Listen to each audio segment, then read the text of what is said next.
Are you ready for some football? All right, class. Square root of 81 is? 9.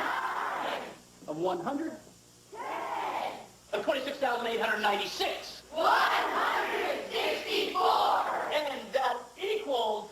Brett Favre's consecutive game streak. Excellent. In Green Bay, Brett Favre and the Packers are far more than a diversion. They're woven into the fabric of everyday life. So for 2 weeks now, the town's been nervous and unsettled, worried about Favre's knee injury and his durability record. But for the moment anyway, all's well as Favre has responded well to treatment and is set to make his 165th straight start tonight. I love playing. I want to play. Individual honors are great. Records are meant to be broken. That's why they keep them. But when it's all said and done, it's how you play the game. Just keep on picking. With Favre in command, 6-1 Green Bay has the league's best record.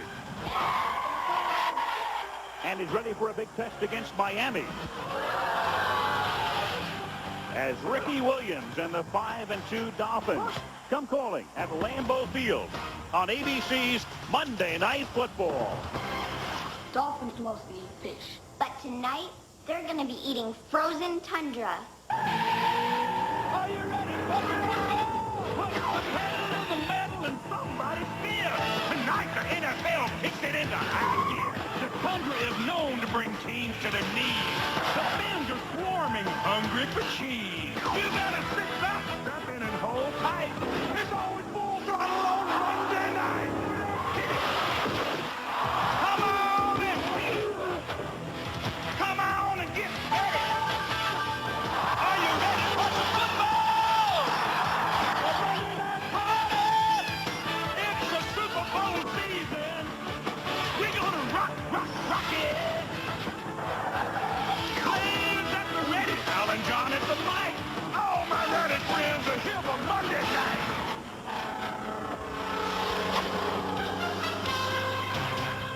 "31 degrees in Green Bay, Wisconsin tonight, but a very light wind, so it's tolerable.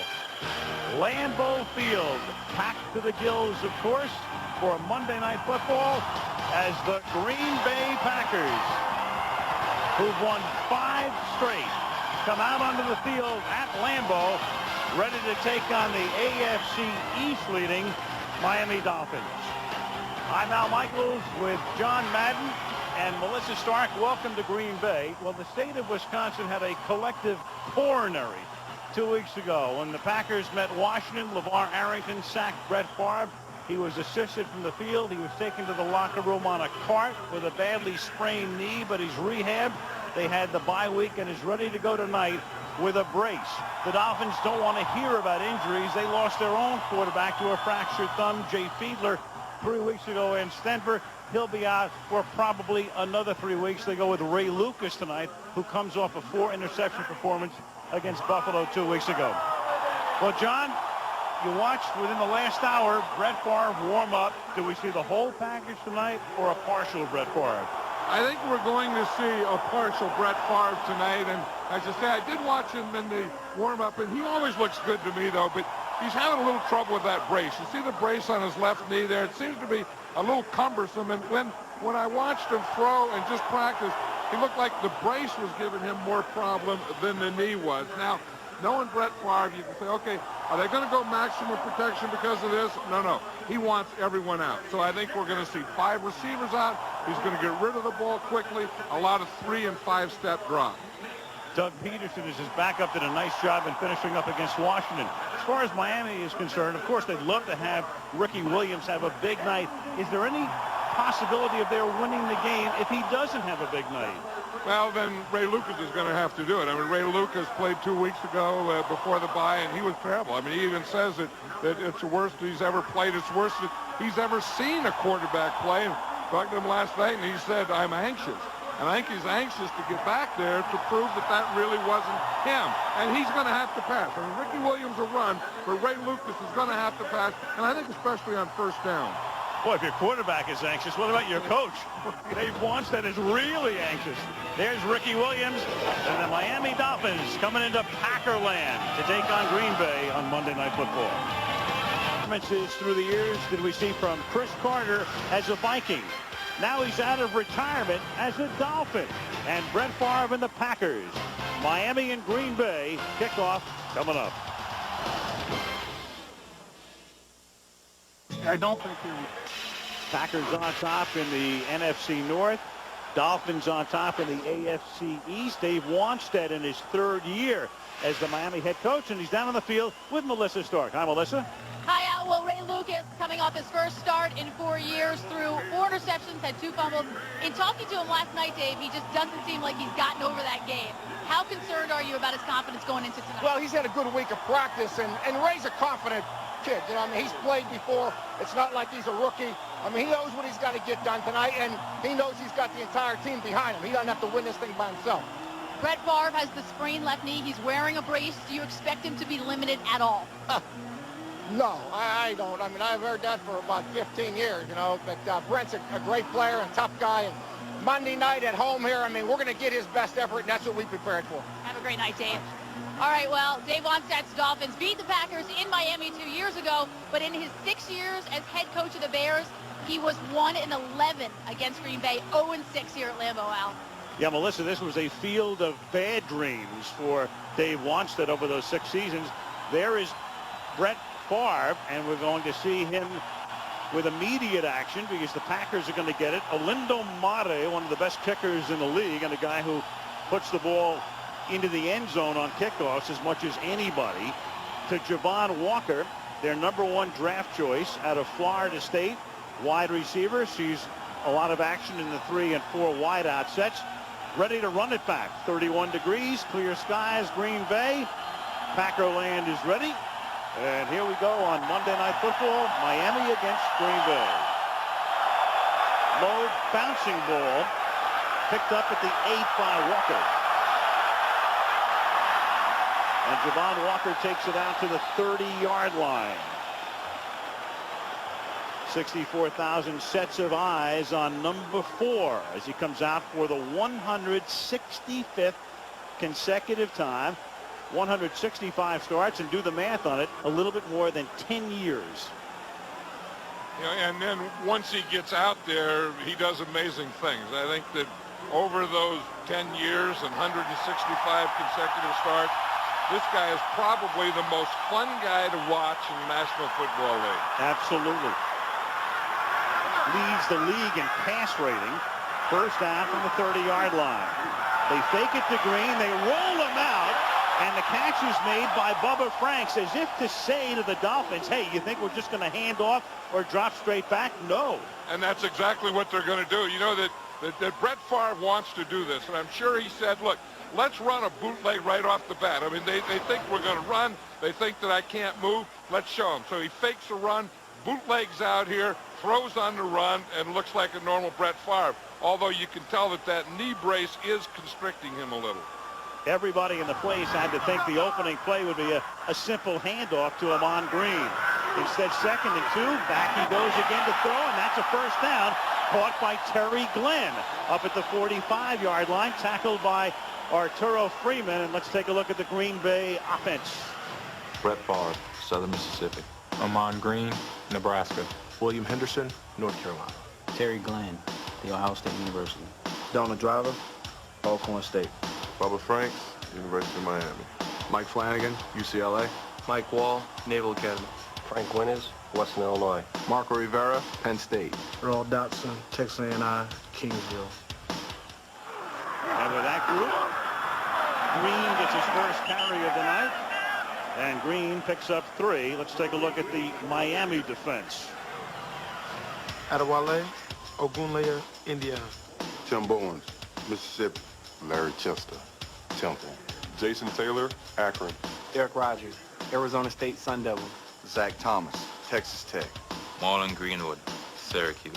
Pat Surtain, Southern Miss. Arturo Freeman, South Carolina University. Brock Marion, Nevada, Reno.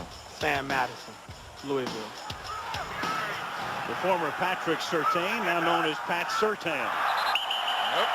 And on 2nd down and 6, coming across the line was Jason Taylor, who was having a sensational season. And Tom White has his first call of the night. Jason Taylor is a heck of a player, and that's going to be a great matchup. Number 99, defense unabated to the quarterback. The 5-yard penalty remains. 2nd down. Mike Flanagan, the normal center for the Green Bay Packers, is playing left tackle, and you can see Jason Taylor's right here. He gets in a 4-point stance, and that's a new thing, so he can really take off on his pass rush. You'll get in a stance like a sprinter would get. He doesn't get in that stance on the running game, just on passing down.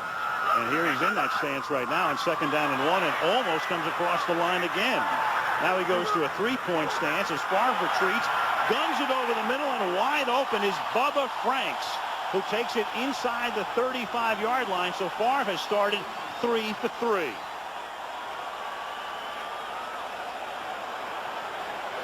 Yeah, Bubba Franks, the closer the Packers get to the goal line, the more they throw to Bubba Franks.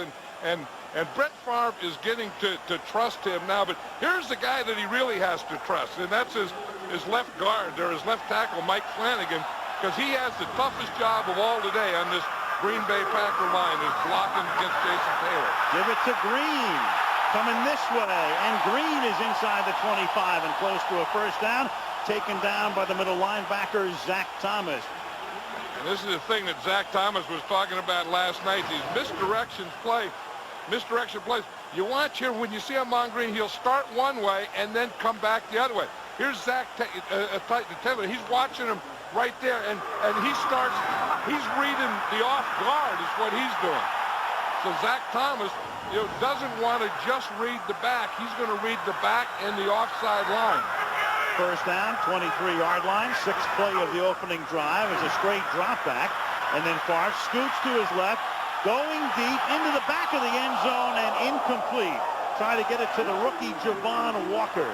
Yeah, that's where Brett Favre's so tough, Al. And Zach Thomas was saying that last night. He said, usually in a zone, when the quarterback drops, you drop. When he sets, you set. When he throws, you react. He said Brett Favre never sets. So he said you get in the zone and you just keep dropping and dropping and dropping, and he has guys open all over in your zone. And that time, just a little too long for Walker at the back of the end zone. 2 runs and 4 passes thus far on the opening drive. 2nd and 10 from the 23-yard line. Play fake, buys a little time, and then he dumps it off to Green, and Green takes it to the 16-yard line. Not only is Green a great running back, but they love to throw to him a lot. Yeah, he's the best running back on this Packer team, and he's also the best receiver. And I think that Brett Favre feels most comfortable with him on Green, either handing it to him or throwing it to him. And they like that check down stuff, that short stuff. And when they get in this area, they have that old rule that they go for touchdowns. If the touchdown isn't there, they go to check down. Touchdown, check down. First shotgun snap for Favre. 3rd and a short 3. Time, throws, and the pass is caught by Bubba Franks. He does haul it in at the 6-yard line. The Dolphins look around. That's Franks' 3rd catch on the opening drive. Let's take a look at the replay again. The Dolphins may want to challenge. Well, you wondering how Brett Favre was going to do? Watch this. He's just watching Bubba Franks all the way, and what he does is he doesn't want to lead him into that next defender. So he throws it low and a little behind him where Bubba Franks is either going to catch it or it's going to be incomplete. There's no way that ball is going to be touched by a defender. And no way it was incomplete. The Dolphins looking around as if somebody thought maybe we should challenge me. You can see clearly it was a catch as Green takes it inside the 5 to the 4-yard line. And it will be 2nd down and goal. A little bit more than 5 minutes into the game, and a very impressive opening drive for the Packers. Well, it's a great mixture. It's that type of thing. Brett Favre has the brace. You can see there he has the wristband, and they just call a play in when they get down here because they have a lot of verbiage in their plays. They just give him a number, like number 7. Then he looks on that wristband, and he calls play number 7. Packers over the last 2 seasons, 26 times they have scored. On the 27 times they have been inside the 5. 2nd and goal. Favre throwing into traffic, and it is Patrick Surtain who can't does come up with it. One official, I thought, said no, and then the other one says yes. And that's one thing that Brett Favre knows, Mike Sherman knows. If you're going to throw the ball away, you can't throw it away in the middle. You see here, he comes away, and he's just throwing the ball up. I don't know, it looked like Patrick Surtain had that, then it looked like he missed it. Well, they have a lot of time during commercial if they want to challenge this call. Every Saturday, I get together and play football with the guys. The ball comes off his foot, never touches the ground. I know, it looked like it was going down. Right there, it looked like it was going to hit the ground. It hits his right foot and bounces right back to him. Watch that. In fact, he kind of kicked it back up to himself. As you say, ill-advised throw. He really threw that into 4 Dolphin defenders, but a heck of a play by Patrick Surtain. A beautiful drive until that point, and now Lucas stumbles as he takes the snap and gives it to Ricky Williams, and the ex-Saint takes it to the 23. Let's take a look at the Miami offense. Ray Lucas, Rutgers University. Ricky Williams, Texas. Rob Conrad, Syracuse. Chris, welcome back, Carter. The Ohio State University. Chris Chambers, Wisconsin. Randy McMichael, Georgia. Marcus Spriggs, Houston. Jamie Nails, Florida A&M. Tim Ruddy, Notre Dame. Todd Perry, Kentucky. Todd Wade, Ole Miss. 2nd down and 7 now, and the pass is dropped at the 30-yard line. Chris Carter. So many great years with Minnesota after starting his career at Philadelphia. Then he retired, and out of retirement he comes. 3rd down and 7. And, of course, the crowd here, that's their own welcome back, Carter. Yeah, and Chris Carter's played so many games here at Lambeau Field and hasn't had a lot of great memories here. Remember when it was there for a while when Minnesota would beat him, it would always be up there in Minnesota, and they had a tough time here at Lambeau. Robert Edwards is in the game. The great comeback story, the ex-Patriot on 3rd down, and they give it to him on a draw, and Edwards, who came back from a near amputation, that's how bad his injury was 3 years ago, picks up the 1st down. This is a heck of a play. Norv Turner, the offensive coordinator, calls this. You can see Edwards is right back here, and they're going to start like it's a pass, and he kind of runs by him, and then he stops and gives him an under ball handling. And the Packers thinking pass, they go in their pass rush, and Edwards just runs right by him.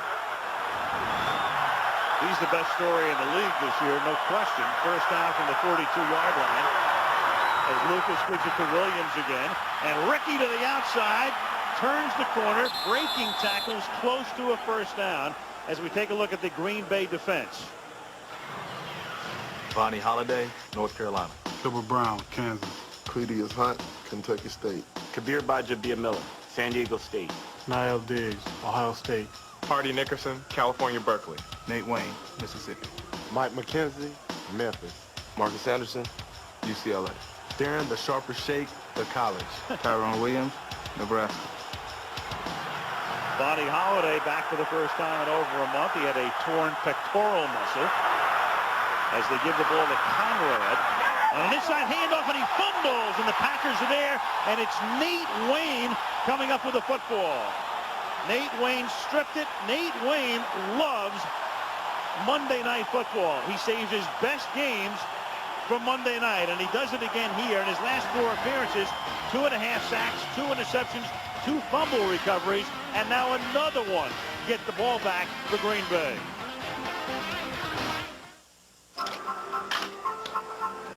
Aerial coverage provided by Budweiser. As you take a look at Lambeau Field, they're refurbishing it. Still haven't completed it. Probably 75% done right now. About $300 million to expand it. Put a few more luxury boxes in, offices, new locker rooms, the whole thing. And filled to the gills again tonight. 1st down from the 46-yard line as Favre off his back foot throws. Caught by Green. And Green gets taken down, but not until he picks up a 1st down. So Brett coming back off the knee injury. Here's Melissa. Well, Al, we've been talking about the knee brace that he's wearing. Well, here is an identical one. This is his backup. You can see it's not big and bulky. It's actually really light. It weighs about 1 pound. And the point of it It basically keeps that lateral collateral ligament on the outside of his knee stable. But he's told us a number of times he is not comfortable wearing it. And that's because throughout his entire football career, from Pee Wee to the Packers, he's never had to wear a brace. He's never had a knee injury.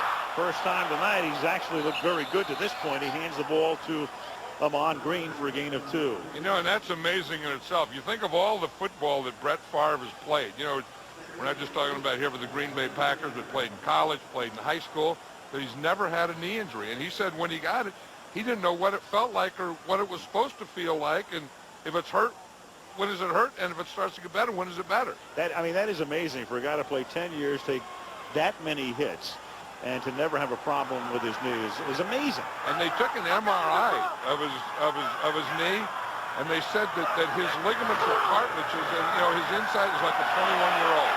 Taken around, going deep, and it's off the fingertips of Donald Driver. Beautifully designed play, well executed, and then Driver can't make the catch at the goal line. And to see Donald Driver there, you know, here's Sam Madison. Sam Madison, you know, one of the top corners in football. He's trying to take away the inside. Driver drives him up to the outside, and then with his speed, you can see that he's faster than Sam Madison. They get to a point where they're even, and then he runs right by Sam Madison. He has to catch that one. I mean, that's one that it was close to a perfect throw, and it would have been a heck of a catch. 3rd down and 8 now from the 39-yard line. Walker in motion to the inside. Favre, beautiful protection, throws, and it's off Glenn's fingertips. So the Packers had the ball inside the 5, and Favre threw an interception. Then Driver can't make what would have been a touchdown catch, and they're still scoreless with 5:45 to go in the first. And I think they just wanted to come out and establish that, you know, Brett Favre is okay if you have any ideas of blitzing him or going after him or trying to get his knee, don't do it, because he's going to fling the ball and he's going to run around out there doing it. He's 6 out of 10 for 56 yards. Josh Bidwell to punt. Dedrick Ward back and makes the fair catch at the 12-yard line with 5:39 to go in the opening quarter in Green Bay. The Packers came this close to taking the lead.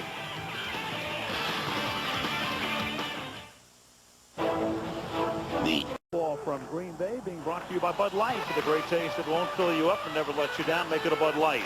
Circuit City, we know how you feel. That's why we're here. Circuit City, we're with you. Visa, it's everywhere NFL fans want to be. And Ford, no boundaries. Look at the Packer locker room. It's about as nice as I've seen, Joe. That's about as nice as it can be. And Mike Sherman had some input on that. You know, it's shaped like a football. It was going to be a square, and then he saw it and said, well, let's shape it like a football, and it'll bring everyone closer together. Here's Ricky Williams taking it up to the 14. You know, we're talking about Ray Lucas, and you mentioned it at the top that he was anxious. You know, he's a very smart guy. Went to Rutgers, very bright, well-read. He's almost too candid. When you start telling people you're anxious, you're being almost too candid. Yeah, and then after the game, you know, the last game he played, he was terrible. He came out and said, I stunk. He said, that could be the worst performance by a quarterback in the history of the NFL. And when you get that, you lose your confidence, too. I don't care what you say. And to get confidence back, you have to have some success. 2nd and 8. Lucas is going to pack it in. Room to roam on the left side, and then slides to a stop after he picks up a first down at the 24-yard line. You know, and that's exactly what he didn't do 2 weeks ago against Buffalo. And he would start to run, and then he'd stop and try and pass. And what he's going to do tonight, as he says, is come back there and look. And if it's not open, he's going to tuck it, put it away, and run it. And there's not going to be a third choice. It's not going to be a run and throw it once you decide to run. There's the starting quarterback, Jay Fiedler. Brilliant performance against Denver, leading them to a win 3 weeks ago. But a fractured thumb. They hope to have him back by the San Diego game in 3 weeks. And Lucas throws. It's caught by Ricky Williams. And Williams out to the 32. Ricky coming over from New Orleans in an off-season trade after a wild beginning of a career with the Saints. Well, everything at the beginning there was wild with Ricky Williams. but he's quite a back. You know, every time I see him, they say he just lost 10 or 20 pounds, but every time I see him, he's a good running back. I mean, I never did doubt that he was a good player. I mean, I think he was a great player in college. He was a good player at New Orleans, and obviously he's a good player here with the Dolphins. He's averaging over 100 yards per game on the ground, and here he seeks the first down and is able to keep those legs moving and picks it up. Through the years, of course, Miami keeps looking for a running game, and now they really have it. First 7 games, most in team history over that span, on a record-setting pace. He's already had 400-yard games. And the Dolphins are averaging, as you can see, 141 rushing yards per game, and that's the most at this point in the season in 20 years. So the Dolphins kept talking about a running game and a running game and building a running game, but of course they got Dan Marino, and they never really had one. Now Williams makes this catch, and Wayne forces him out of bounds. You know, and the thing that Ricky Williams was telling me down in the field before the game, that he feels so good, you know, playing here with the Miami Dolphins, and Norv Turner as the offensive coordinator, is that he knows that he's going to get the ball. You know, he knows that he's going to carry the ball a lot tonight, and he's going to be a big part of it. There's no game, he said, I don't go into a game and wonder, you know, am I going to get the ball? Am I going to have 25 carries or 30 carries? He knows that tonight he's going to have a whole bunch of carries. He said that makes him feel excited about the game. Carries and a few receptions as well. He's caught 2 balls tonight. Lucas has only 2 completions. And this time he goes to Conrad, and Conrad, who had the fumble on that first series, makes the catch and picks up the first down, forced out by the rookie Marcus Anderson. Yeah, they're doing a couple of things here with Ray Lucas. Is one on throwing on first down, and then 2, moving them around. You know, not just keeping them in the pocket. Here's that same bootleg that we saw Favre do earlier. Fake to the back going one way, come back the other way, and throw that short, quick play to your fullback. These are the types of things that they want to do to him. You know, shorter, quicker, quick decisions, and then throwing on first down, not getting in those 3rd and long situations and have to throw. First and 10, Lucas, who is 3 out of 4, puts it down, chased, and is taken down by the ankles by Niall Diggs, and a flag is down. And it's back in the area of offensive holding, or face mask is what it's going to be. Probably going to be against Todd Wade, the right tackle. He's an impressive player. I watched this Miami Dolphin team on film, and I thought their most impressive offensive lineman. Face mask, number 71, offense, 15 yards, first down. With that guy right there, number 71. But the referee always lines up to the right side of a right-handed quarterback, and if he ever throws a flag on holding, it's going to be on that right tackle. Wade, 6'8", 325, second-round pick out of Mississippi in 2000. And there's the referee, Tom White, where he sets up first and 25. And now Ricky Williams spins out of a tackle, but only for a couple, tackled by Marcus Anderson. The 500th Monday night coming up next week. Well, through the years, I mean, how many great Raider-Bronco games have we seen? So next week we go to Denver. Oakland against Denver. Oakland started off 4-0. Now they've lost 4 straight. The Broncos, meanwhile, have won 6 out of 8. Big game for the Raiders. I know I've been there for a lot of those games. I've been down in the field for a lot of those games. And that's about as exciting as fans can get, those Denver Bronco fans, when the Raiders come to town. 13th time those 2 teams will match up on a Monday. And on 2nd and 23, the catch is made by James McKnight, who takes the ball up to about the 46-yard line. You know, and we're seeing Ray Lewis here get more confidence, aren't we? And, you know, that thing, I mean, does confidence come first or success? And I think as we watch Lucas here, we just see that, you know, as he comes back and throws the ball, you know, he's getting back there, looking, making the decision, and getting it out of there. Chicken and egg thing. They're going to let the clock run out to end the first quarter. So Green Bay knocking on the door a couple of times, but unable to get in, and so we're scoreless after the first 15 minutes of play. And Monday Night Football from Green Bay resumes after this message in the words mark ABC stations.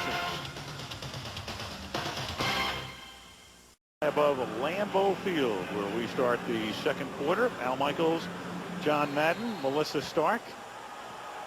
There's our report card. Horse trailer decorating C, huh? You always have to know what you have to work on. Call Wayne Lucas. 3rd down and 9 from the 46-yard line. And Lucas throws, and that is caught and then dropped and picked up by Todd McBride as Chris Carter makes the catch and then gives the football back to the Packers. You know, if there's anything that this Packer defense has done well this year, they've had a lot of injuries, players in and out, doing a great job, is creating turnovers, making turnovers happen just like that.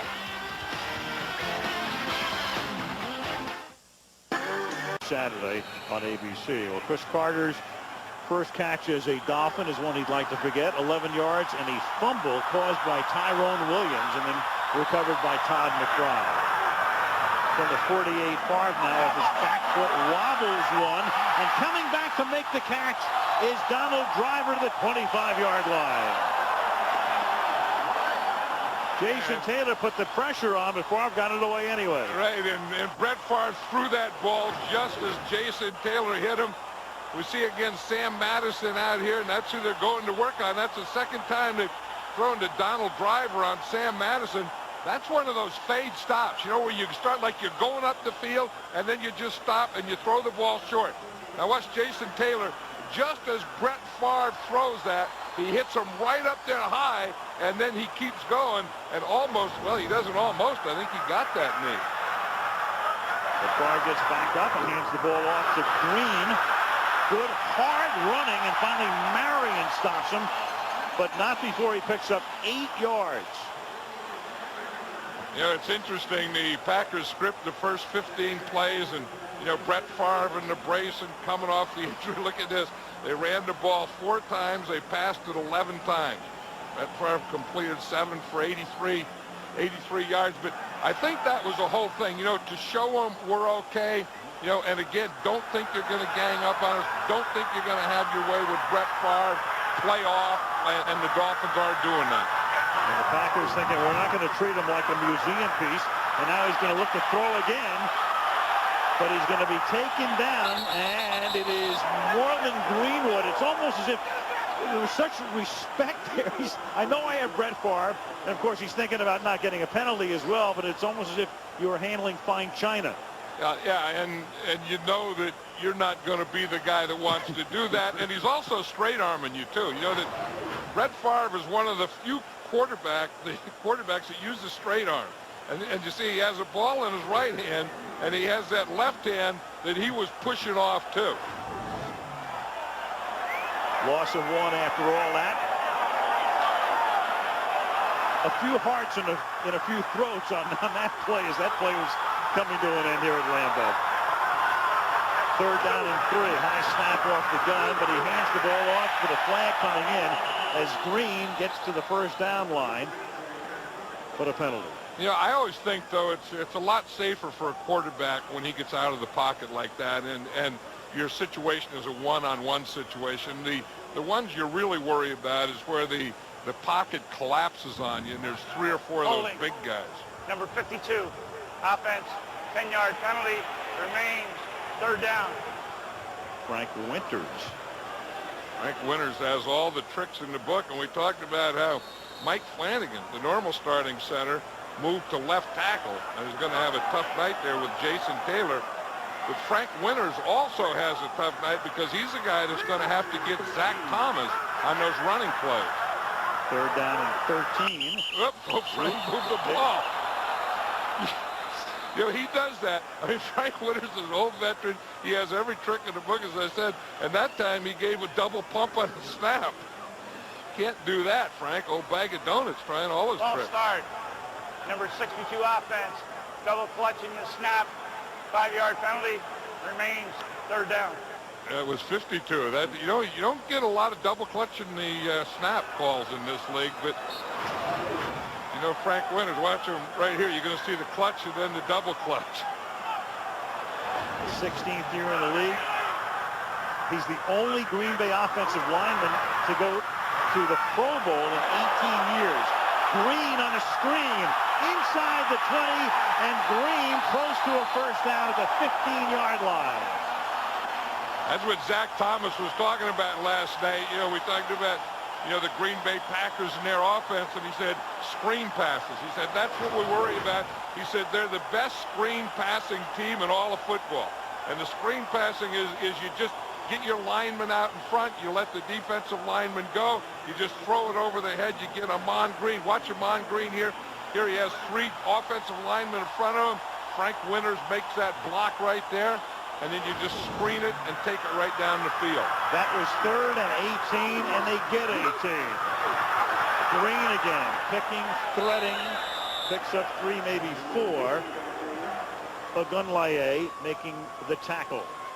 Dolphins have been very tough in the red zone defensively. Only 1 touchdown allowed in the last 11 opponents' drive. Terrific work for Jim Bates' unit inside the 20. But they haven't played the Packers, and the Packers have so many weapons down here. This is when, you know, Bubba Franks comes into play more.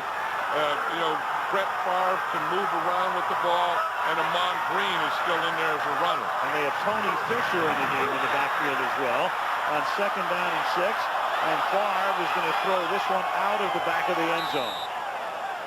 Yep, I think the Miami Dolphin defense knew that this is where Bubba Franks comes into play too. And closer you get to the goal line, the bigger the Bubba Franks is in this offense. You're going to see he's right here. He's kind of in a wing position. He starts just running the flat, and then when Brett Favre started to scramble a little, he just went up. Brett Favre didn't hit him quickly, so then he just turned up the field, and by the time he got to that end zone, he just ran out of real estate. Najee Davenport's in the backfield on 3rd down and 6. Green comes out. They always put that back on the side of Jason Taylor. 4 wideouts. A flutter ball intended for Davenport, but a flag is thrown. Arturo Freeman with the coverage. Flag in the end zone. And that's pass interference in the end zone. Then that ball's going to be on the 1-yard line. First down for the Packers. Yeah, that's what Brett Favre does so well, too, is on something like that, when a guy's outside, he'll throw it away from the defender. Number 27, defense in the end zone. That's a first down at the 1-yard line.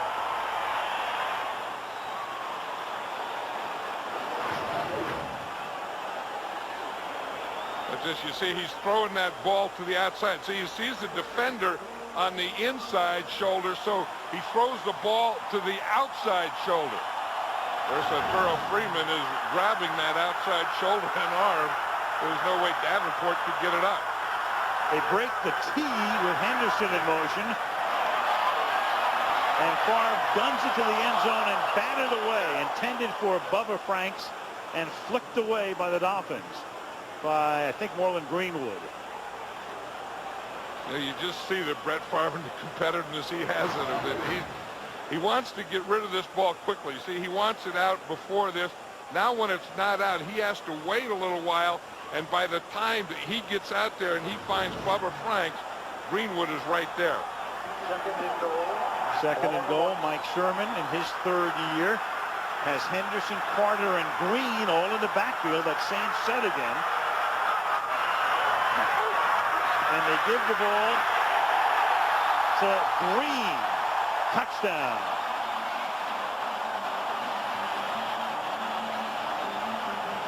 So the Dolphins have turned the ball over twice tonight in their 2 possessions, and this one hurts them.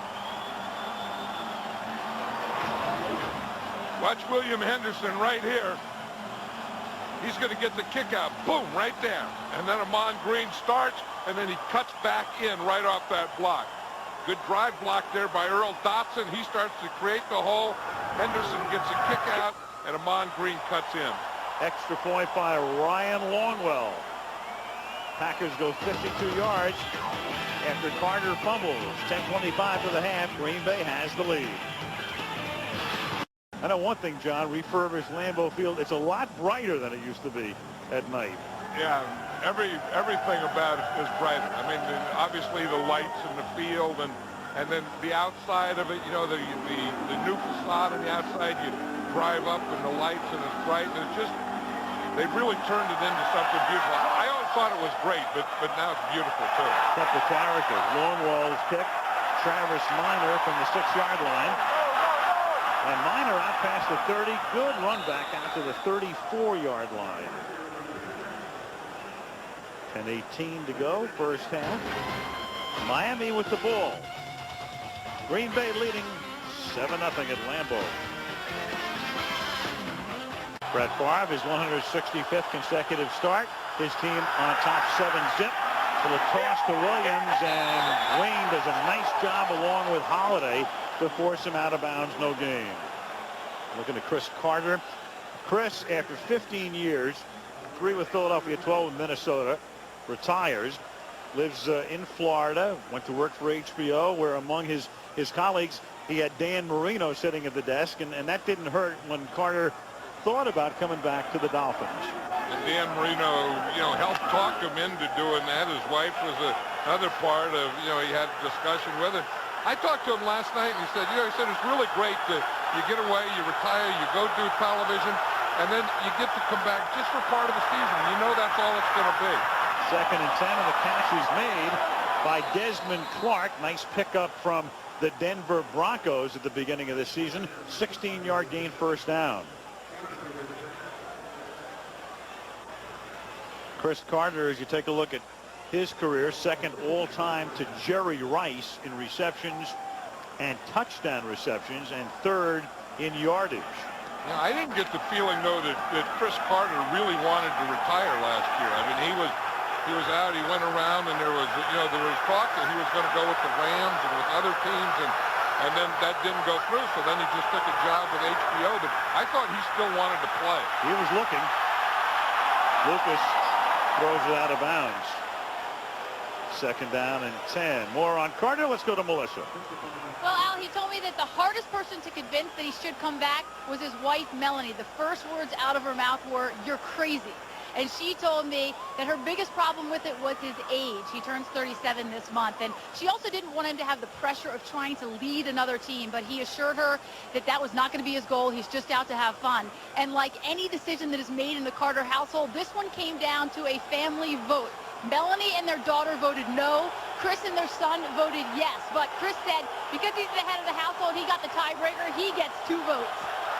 And that's why he's back. And you know, all football players are a little crazy. You have to be crazy to play this game. Here's Williams. You know how badly he wanted to come back. I was talking to Rick Spielman. There's Nate Wayne, Rick, the player personnel vice president for the Dolphins, and you know, he knew what was going on with Chris's wife, you know, being hesitant to give him the go-ahead. But he said after Chris said he was going to sleep on it, he calls Rick at 6:30 in the morning.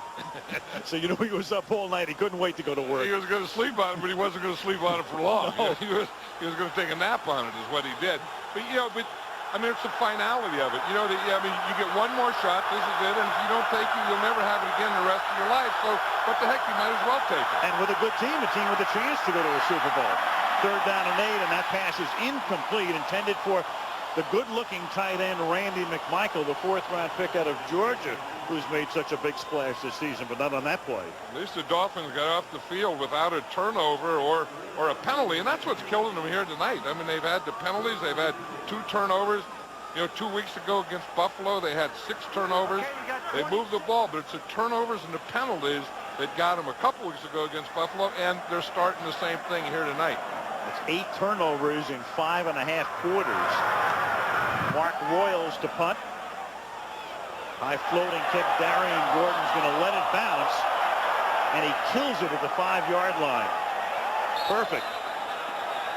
Stop right next to the pin. 8:03 to the half. Green Bay with the ball and a 1-touchdown lead. On ESPN during the afternoons, but a special edition tonight. Look at the world of sports. Look outside the world of sports. Tony and Mike coming up as part of our halftime show. So what does that equal? One funny dude plus two one funny dudes. dude. Two funny dudes. Two big old funny dudes. A brace of dudes. Now we're talking dudes. From the 5-yard line, Green Bay on first down. Amon Green. Now he goes to the 11-yard line to give them some breathing space. Yeah, we talked earlier about, Brett Favre and, how he was going to react to that knee and wearing that brace. And he not only came out throwing, but he came out moving. I mean, this is the same old Brett Favre, always keeping those feet moving, going back, throwing off every angle, bootlegging, doing all those types of things, then throwing the ball and going back. That knee thing isn't bothering Brett Favre at all. There is numbers. That one interception in the end zone. Second down and 4 now from the 11-yard line. Green, good slip move, and up to the 15-yard line, a little short of the first. Patrick Surtain with the tackle. Chad Clifton is in there now at that left tackle. In fact, he pulled on that play and made a pretty good block. Remember we said earlier that Mike Flanagan was playing that position. Frank Winters was the center. Now they move Flanagan back to center, and Chad Clifton is a left tackle.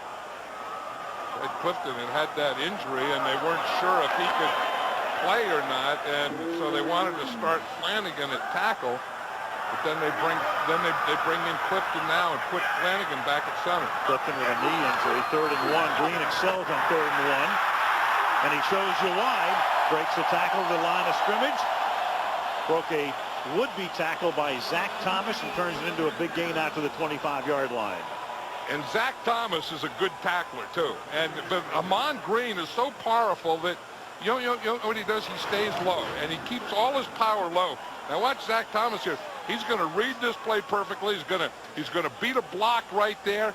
But you can't take Amon Green on the side. I mean, you have to be more square on that because he's so powerful and gets so low. If you come from the side, he'll run right through you. Now Davenport's in the backfield, and it's Najee Davenport, a rookie 4th-round pick out of Miami for a gain of 3. Green gets a breather.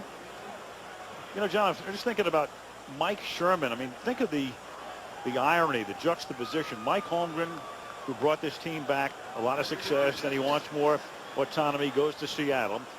You have Mike Holmgren right now with a Seattle team that can't find its way at the moment, and Mike Sherman in his 3rd year with a team that looks like it might go to the Super Bowl. In a great position, and the one thing that Mike Sherman has is Brett Favre. And this is Tony Fisher, another rookie out of Notre Dame. His first carry of the night into Miami territory to the 43-yard line. You talk about interesting stories. Tony Fisher is one of those guys. He's an undrafted free agent. You go in there in training camp, and they think they're going to cut him, and he just keeps beating out guys.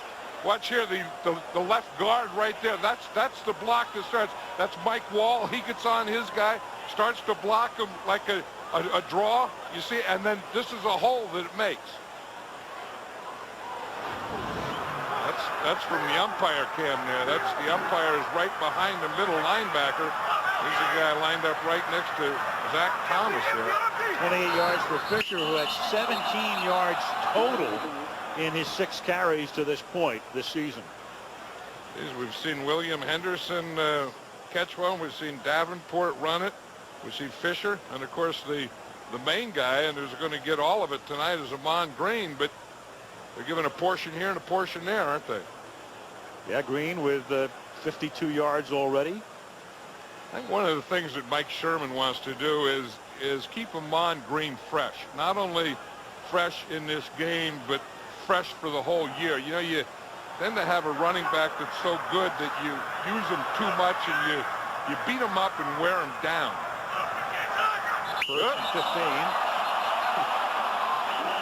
I think Bubba Franks might have been off a little early. Yeah, snap count was 2 and Bubba went on 1.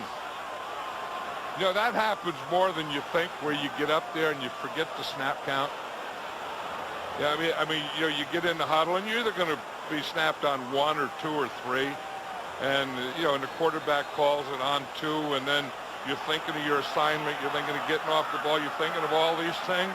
and you forget the snap count. Tom White forgot to turn on his microphone. Not that people forget things. Your name again? Stuff is forgotten sometimes. 1st and 20. Amon Green across the 50 to the 49 of Miami.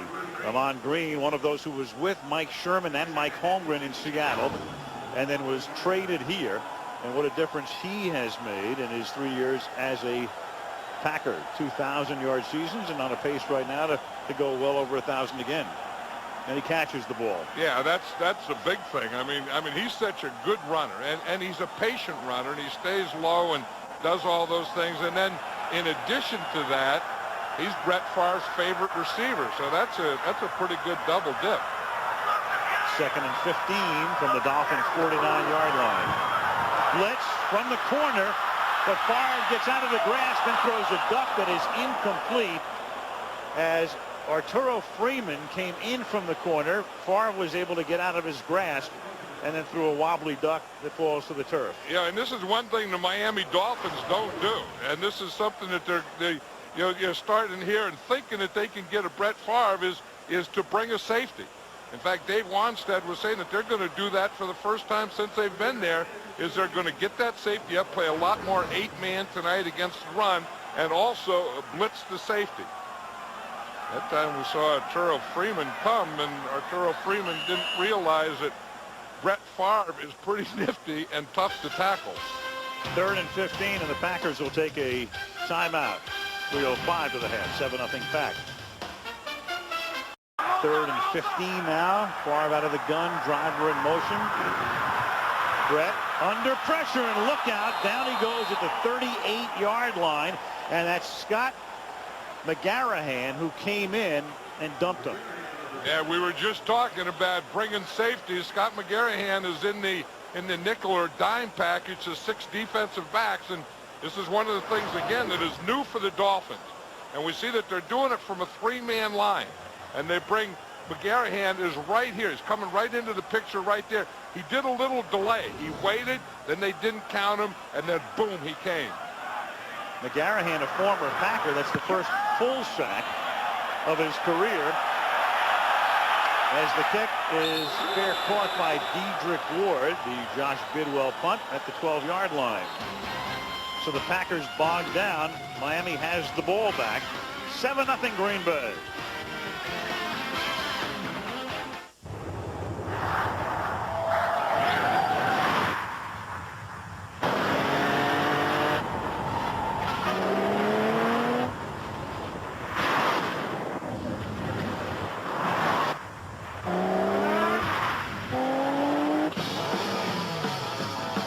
Never yield to convention.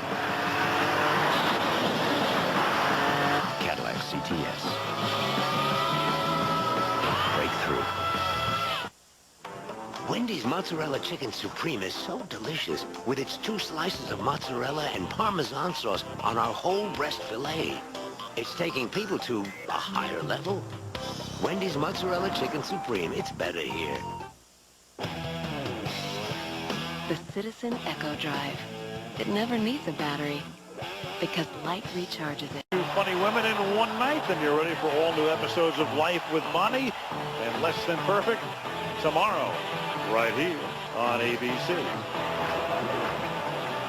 2 funny dudesses. Miami with the ball now.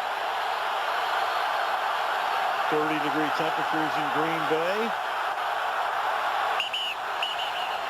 Contact up front. Lydia's son and Tim Ruddy, one or the other.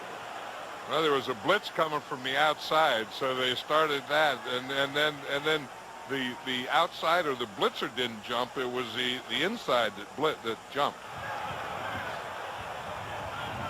Neutral zone infraction on the defense, a nose guard, a 5-yard penalty remains, 1st down. Lydia's Hunt.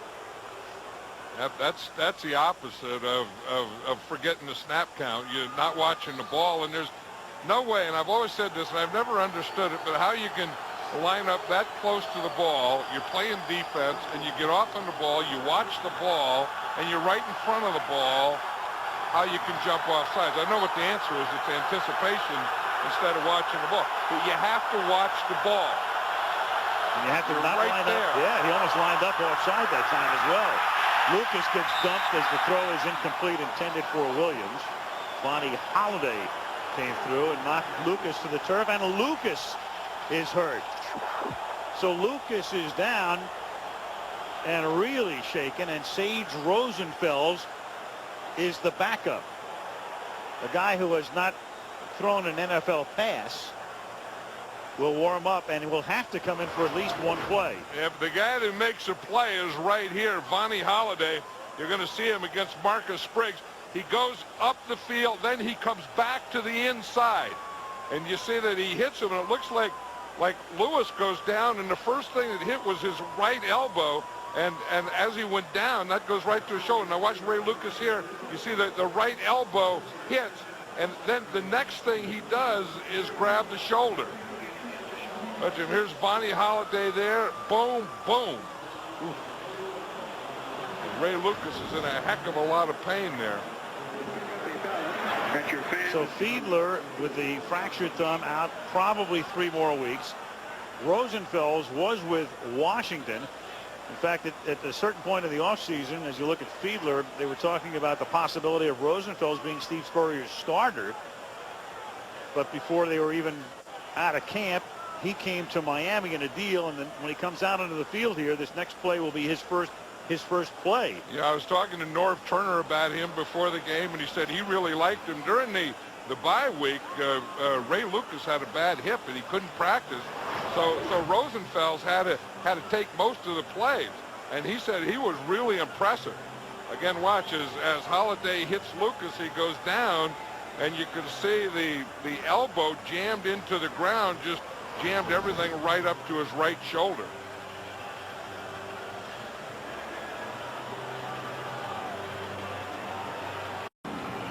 .243 to the half as Ray Lucas gets up and walks off the field. We'll get a report from Melissa shortly, but now Rosenfels makes his NFL debut, apart from preseason, on 2nd and 5 from the 17-yard line. For the second-year player out of Iowa State, on his first play, hands the ball off to Ricky Williams, nice and safe, but Cledius Hunt is there to knock him down behind the line of scrimmage.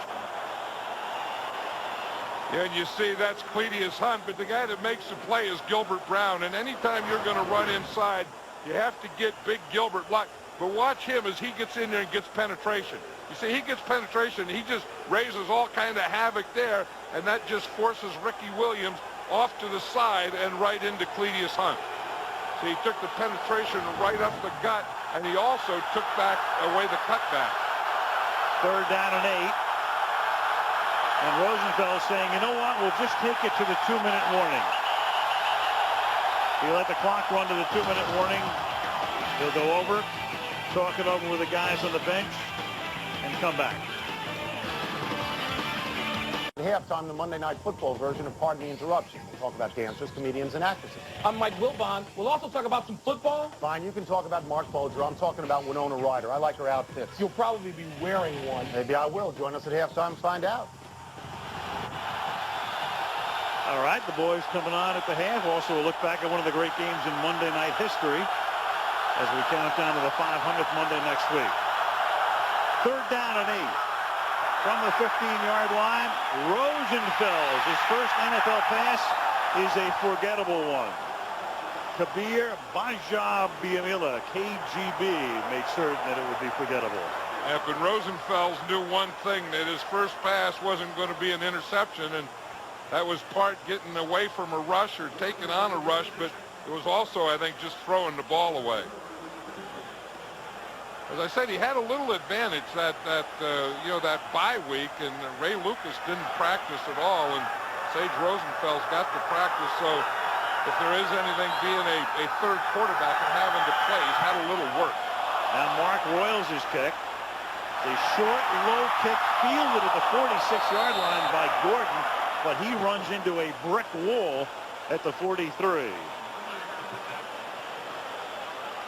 ABC's Monday Night Football brought to you by Madden NFL 2003. From EA Sports, it's In the Game. Cadillac, bold vehicles defying convention. T-Mobile, get more minutes, more features, more service. And Budweiser, brewed fresh in America. Green Bay. Packers have great field position here. I know that one thing, when you get the Packers and you get Brett Favre this close, they can smell that end zone. 2 timeouts for the Pack. Caught by Glenn over the middle, and the ex-Patriot takes it to the 33. Yeah, you have to pronounce that more carefully, I think. Ex-Patriot. Right, and if you're going to throw the ball to the ex-Patriot inside like that, you want to throw it before he gets to the defender. And then you see what he did, see what Terry Glenn did. Once he caught that ball, he can get down. I think that, one thing that more quarterbacks have to throw like Brett Favre and not lead their receivers into defender collision. First and 10 from the 33-yard line. And it's caught by Walker. Pushed out by Fletcher. The story on Lucas. Melissa, what do you know? Well, Al, word from the Dolphins bench, he suffered a burner in his right shoulder. He was feeling a little bit of numbness. You saw him head into the locker room. He was going in there for x-rays. We'll get you those results as soon as they're available. Yeah, the last time we looked at him on the bench, it looked like a collarbone problem. Yeah, the clavicle they were checking up there, because remember when we saw Ray Lucas go down, he went down on his elbow, grabbed his shoulder. The last thing we saw him check was his clavicle. 2nd down and 7 now. Favre out of the gun with 1:07 to go to the half. Blitz by the Dolphins. Brett gets it off to Green over the middle, and then Thomas finally takes him down, but not until he's very close to a first down, and Brett gets up a little gimpy. Yeah, that's not a good look right there. I said earlier I didn't think that the knee was bothering him, and if there was any problem with it, I think it was that brace that was bothering him. But it looked like his knee is bothering him right now. You can see in the shotgun. Again, the Dolphins usually try and get there with 4 guys, and they've been pretty successful, but they haven't been tonight against Brett Favre. So they're starting to, bring blitzers. They're starting to bring safeties and linebackers and nickel safeties and so on.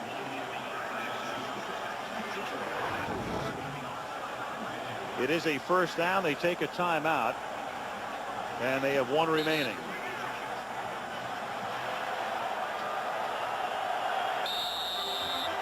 This is where I think we have a radar gun here tonight to check Brett Favre's velocity. If we're going to get one, and if we're going to check it, this is the area. If you talk about Mustard, when he really throws it hard, it's in this area from here on in. And over the middle, and he's looking there now. Instead of a little dump off, good screen to Green.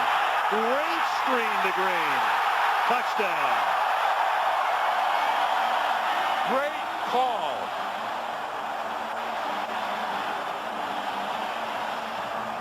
"23 yards.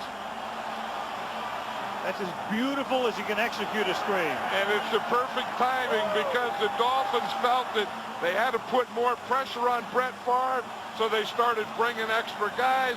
The pass rush became the thing, and one of the great things against the pass rush is a screen. 23 yards. It was Green and 3 guys out in front to provide the escort. Longwell for the point after, and they capitalize on the short field after the punt. Heck of a play by Amon Green. You watch the first thing that he's going to do. Watch here. Here comes Zach Thomas. Now he's going to come down. Amon Green's here. He's going to block Thomas, the blitzer, first. Then he's going to get out on the screen. So you talk about doing a double dip. Watch here. Boom. He picks up Zach Thomas. Then that delays him enough to get out behind the screen. He has his 3 linemen out there. He has patience. Let him get out there. Let him develop. Mike Flanagan gets a big block right there. I'll tell you, that was a perfect call, run perfectly by Amon Green. But the first thing, if he doesn't get Zach Thomas right off the bat, then Zach Thomas could get to Brett Favre before he throws the ball. So Amon Green blocks Zach Thomas, gets out for the screen, and then scores a touchdown. A lot of teams have been Favre. when Green Bay has had a 10-point lead, at least a 10-point lead, at home, they haven't lost in 50 consecutive games. Second longest streak in the history of the league. They always say that, you know, they play so well in cold weather. They play pretty well here in all kinds of weather. Yeah, they sure do. Kickoff is a short one, and Jed Weaver takes it back to the 44. Look at Brett Favre. It's a game, isn't it? I mean, this is a kid in junior high school locker room. You know, having a towel and going around and hitting guys with it. Some things never change. That's why you love him. He loves the game. You love to watch him play the game. 302 lifetime touchdown passes now with that one. He's never going to grow up, is he? I hope not. Nope. Grow older, but not up. 1st and 10 from the 44. Now Rosenfels hands the ball off, and this is given to Robert Edwards. Edwards is taken down after a gain of 2. You know what they have here at halftime? You know, we got players, we got coaches, we got fans. You know what else we have here tonight? Is a bald eagle. And I met the bald eagle the other day. The bald eagle was here. Yeah, it's going to fly in here at halftime. And I was in the locker room, and the old American bald eagle was there, and I met him. And he came here and practiced. Are they going to de-ice him? No, they just put him up in a hole, and he flies right down to the 50-yard line. Next week, the 500th Monday, it's the Raiders against the Broncos. The 13th time they've met in a Monday night game. Sunday, the Dolphins against the Jets on ESPN at 8:30 Eastern time. So another night game in a, well, cold weather venue for Miami. Dave Wannstedt was telling us last night that he wasn't that concerned because he felt with the addition of Ricky Williams, his team had become more of an NFC North team than an AFC East team. Yeah, but you know, whatever your division you're in, you can't have those turnovers and penalties and lose your starting quarterback, then lose your backup quarterback. 2nd and 7. That pass is high, intended for the tight end McMichael, and it's 3rd down and 7. You know, we saw a shot there at Jason Taylor, and I'll say this, that the Packer offense has really done a pretty good job on Taylor, because that was probably their biggest worry, was blocking him. And you know, they were going to play Mike Flanagan over there and not give him a lot of help. And then Chad Clifton was coming in off an injury, and they were going to play him. And I'll say that combination in this first half of Flanagan and Clifton has really done a good job. Packers have run up 220 yards of offense in the half. Rosenfeld flushed out, and then that pass is juggled but out of bounds. Chris Chambers was on the chalk. You know, it just shows the way football is. You know, down distance situations, you think, okay, we have backup quarterbacks, we have Ricky Williams, we're going to run a lot, but the game doesn't let you play it that way. I mean, you get into long yardage, you get into passing situations, you get into time, distance, all those things, and somewhere if you're going to win offensively, you have to be able to pass the football in this league. And now in the toughest of circumstances, on the road, in cold weather, down by 2 touchdowns for the quarterback who to this point has not played in an NFL game. Pumped by Royals. Blown dead at the 14-yard line. So the halftime show coming up. Special edition of Pardon the Interruption. And we count down to MNF 500. This is MNF 499 tonight. Next week in Denver, 500. That's going to be exciting. I mean, it's going to be exciting for a lot of reasons. You know, the 500th game and being there in Denver, and the Denver Broncos and the Oakland Raiders. There's going to be a lot of things about that one. Yeah, what tremendous games they've given us through the years on Monday night. End of the half with Green Bay leading Miami 14-0. So the halftime show coming up after this message from the NFL and a word from our ABC stations. 14-0, seeking their 6th consecutive win, trying to go to 7-1.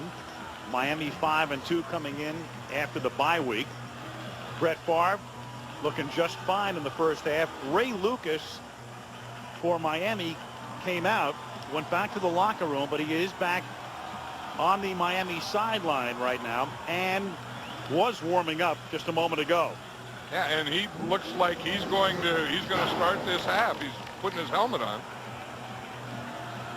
The numbers, turnovers, the 2 by the Dolphins, one of them leading to Green Bay's first score, and then a short punt put Green Bay in good field position to cash in again. How have the Stars done? Well, Ricky Williams only 19 yards on the ground. And part of that was a good defense that the Packers played in this first half, and part of it was the turnovers and penalties of the Miami Dolphins. Longwell's kick fielded by Travis Minor from the 9-yard line. Past the 30, and he puts Miami in pretty good shape at the 41-yard line as we check in with Melissa. Well, Al, the x-rays on his right shoulder were negative. Of course, Dave Wannstedt said he was going to come out here, warm up, say how he felt, and Ray Lucas back in the game, as you see. So far, so good. He told the team psychologically at the half, he said, listen, we're no better or no worse off than any other team in the league right now. We got to go out here. We've got to play our game. We're down by 2 touchdowns, but he tried to pump the team back up. Obviously, it was a huge shocker, but he's back in the game. Back in the game at the 41-yard line right now. He was 6 of 10 for 60 yards in the opening half before Rosenfels had to come in to finish up. Now Williams hands the ball to James McKnight, but Sharper is there, and so is Diggs, and so is Tyrone Williams, as 3 green shirts are there to knock him down. Yeah, you know, and those things usually don't work until you've done everything else. You know, you've had to be able to pass the ball, to get the defense backed off a little. You've had to be able to run the ball, to keep them inside. And then when you try those reverses and you haven't done any of the other things, this usually happens. There's Ray Lucas out. Well, he was out in front. That's one that, you know, he shot air on that one. He shot an air ball, but it was one of those you wonder sometimes as a coach why you draw him up or your quarterback leads. 2nd and 11, great protection and a great throw, but then it's fumbled. Chris Chambers coughs the ball up at the 42-yard line, and Green Bay has it. So a perfect pass, a perfect strike, and for the second time after a reception, there is a fumble, and now some question, and he never had possession. After a conference, they say incomplete pass. I think that's what Chris Chambers was trying to say all the time. It's an incomplete pass. He never had a heck of a throw by Ray Lucas. I don't know about that. Again, what the rule is, he has to come down with both feet. Then he has to make a move, a football move, the other way. So 1 foot down, the other foot down, and he didn't make a move. That is an incomplete pass by rule. So here it is. He doesn't get both feet down and get turned in a football move. 1, 2, and it's coming out. It's close. It's close. You think it should be challenged? Well, the initial official said that it was a fumble. It's close enough. I might take a chance, but then again, it's so close that it probably wouldn't be overturned. There it is. But yeah, the Packers are going to challenge. It's one of those things, again, it's the ruling on the field, and it's an interesting situation here because the first official to come in ruled it a completion and a fumble, and then they gathered, had a conference, and that's when they ruled it incomplete. Right, and then they all ruled it incomplete, and you were right, they ruled it a fumble recovery. They pointed the ball, Green Bay's ball, and then they had the conference talked about it and said that it was an incomplete pass. So Mike Sherman wants to see, was it really what you called the first time or what you called the second time? And he wants to look at it and challenge it. It's possible Tom White is saying if they ruled it incomplete, there's nothing to challenge here. There's no challenge on this play. As the pass is incomplete, and they cannot get what would be a fumble if it was ruled that way, so therefore there's no challenge. Yeah, there's nothing for Sherman to do because after they had the conference, the official ruling on the field was incomplete, despite the initial ruling by the first official that it was a fumble. Yeah, but I think, you know, and that's right, they can't challenge that, but I think they ought to be able to challenge that. In other words, was that a catch? See, it's not down by contact. You know, the one down by contact where they ruled down by contact, then there's no more play after that. I can see why you can't challenge that. But that was, did he catch it and fumble it, or did he not catch it? 3rd and 11, and as Lucas has his arm coming forward, it is incomplete. It is ruled an incomplete pass. You have the empty hand situation, but Tom White is there to say the ball was in his hand. Hey, Dave Wanstead is getting frustrated here. This Green Bay defense is all over these Dolphins. I mean, they're all over them in every way that you can be. And that's right. That ball went out the back door. It did. That's the empty hand, but they can't challenge this because White ruled it incomplete. So you have another situation here on back-to-back plays where that, if it's not ruled an incomplete pass, that's an empty hand and a fumble. Now, you got all kinds of things going on. You have another challenge flag, but now White's going to have to go over to the bench again to Sherman to say we have the same situation.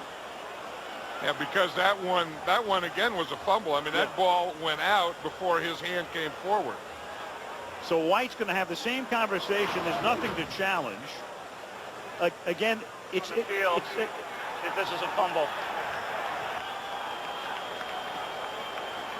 Well, now White's going to come over and accept this challenge to see whether it's a fumble or not. In the meantime, White is back there signaling incomplete pass. So if you're signaling incomplete pass, you're in effect blowing the whistle, and the play is over. That's right. I mean, once you signal incomplete pass and the ball is over, that's the same thing as ball being dead or down by contact. Absolutely. That should be the end of the play. At this point, White is signaling incomplete. So if you're a player and you see that signal, you should stop.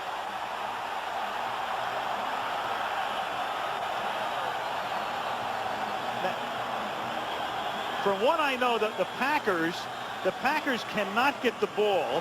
What they could get is the distance, is just the distance. The Packers, despite coming up with the ball, cannot get the football here. The best thing that can happen to the Packers is they would get the ball at the spot where the ball came out of Lucas's hand, which would be, I'm just taking a look at the field, maybe 7 or 8 yards. That's right, and I think you know, Mike Sherman thought that they could get the ball. I don't know if this would be worth a challenge for that, because as you say, the ball comes out before his hand goes forward, so that part can't be challenged. And it's a 4th down coming up anyway, so they challenge it. I suspect Sherman at first wanted to see if it was a fumble recovery. White had to have explained to him that you can challenge it for the distance, but not a change of possession. Or right. Maybe he didn't, because now you have another official talking things over with Mike. Right, and there's no way that the Packers can get the ball in this situation. Absolutely, because of the initial ruling that the pass was incomplete. Right, they can either get the ball in a different spot, or they can get the ball in the spot where it is right now. After reviewing the play, the quarterback, when throwing the ball, had an empty hand. Therefore, this is a fumble. It was placed at the 47-yard line. 4th down. Green Bay is not charged with a timeout. Well, the interesting thing is the crowd now thinks that the Packers have possession. Their offense comes out onto the field, but what White didn't explain here is that it's only a distance situation. Right, and there's no way that the Packers could get the ball back. He should have said that. Right, exactly. So the crowd went wild thinking it was a fumble, but what he didn't say, and even Wanstead I think is a little confused right here, is that it is still a punting situation for Miami. Right, it's still Miami's ball. They just lost the distance, but you would think, you know, having said that, it's still wrong. I mean, that's one of the things that should be changed, because if the referee says that was a fumble and Green Bay recovered, it should be Green Bay's ball, but by rule, it can't be. Exactly, and now the crowd is completely confused. I think both sidelines are confused. They were. Nobody knew. The Green Bay offense was coming in. The punting unit was coming in for Miami. Then the defense was coming in. See, when Tom White said a fumble, and then these fans know that Green Bay recovered, they think, well, why isn't it our ball? It needed further elaboration, and that's why everybody is confused here. Punt fielded by Gordon at the 28. And Gordon brings it back to the 34-yard line. So they win the challenge, but only for the distance. And Green Bay gets it back. And everybody's sitting around the stands going, what? 14-0 Green Bay. Here's having the ball at the 33-yard line. Let's take a look at how the big guys have done for Green Bay. And as you can see, Amon Green is the leading rusher and leading receiver. And so when you said someone has been Favred, they've also been greened, haven't they? Favred and greened. Which is appropriate in this town. He's such a big part of this offense, Amon Green. I mean, the whole thing is built around the two of these guys. Here's Green, and Green picks up 2 yards to the 35-yard line. And we talked earlier how Brett Favre was going to throw the shorter, quicker pass and get everyone out. And we can see on this chart that that's exactly what he did. Look here, this right, under 15 yards, 6 out of 7, 4 out of 6 in the middle. He's only thrown 5 deep passes over 15 yards, and 1 of them was complete for 27 yards. 2nd and 8. Over the middle to Green, middle screen. Up to the 38. Let's go to the field of Melissa. Well, Mike Sherman said that Brett Favre's left knee injury is definitely causing him some fatigue. So that's certainly something to keep an eye on in the second half. I asked him if he was going to run the ball more in the second half with the 14-point lead. He laughed and said, no way. This is a great football team. We are going to stick to what we do best. And he shocked everybody at the outset. We all figured they'd come out, just hand the ball to Green, but no, Favre went right to the air. And knowing Brett Favre, that's what he begged for, I'm sure. You know, he didn't want, don't let anyone think I'm a crippled quarterback out here tonight. 3rd and 5 now from the 38-yard line. On a slant, Donald Driver breaking tackles inside the Dolphin 40. Finally hauled down with a flag thrown at the 31-yard line. Brett Favre's knee looks okay there. Brett Favre loves Donald Driver. He thought that, now that he's starting, that he really likes him. He likes the way he works. He likes his attitude, the way he plays. He thought that he should have played more the last couple of years. Donald Driver starts to the outside on Sam Madison, makes Madison take a step to the outside. Then that's the step that he has on him. Then he goes to the inside, makes another move, a couple other moves, and then finally gets up here. Those were some good moves. I mean, there to get open. Now watch him. He just runs right out of Sam Madison's tackle. And Surtain may have gotten a face mask at the end. Yep, and that's the flag. That's what it is right there. And then Brett comes down and headbutts him. Only Brett Favre. Brett Favre is he's a nose tackle in the body of a quarterback.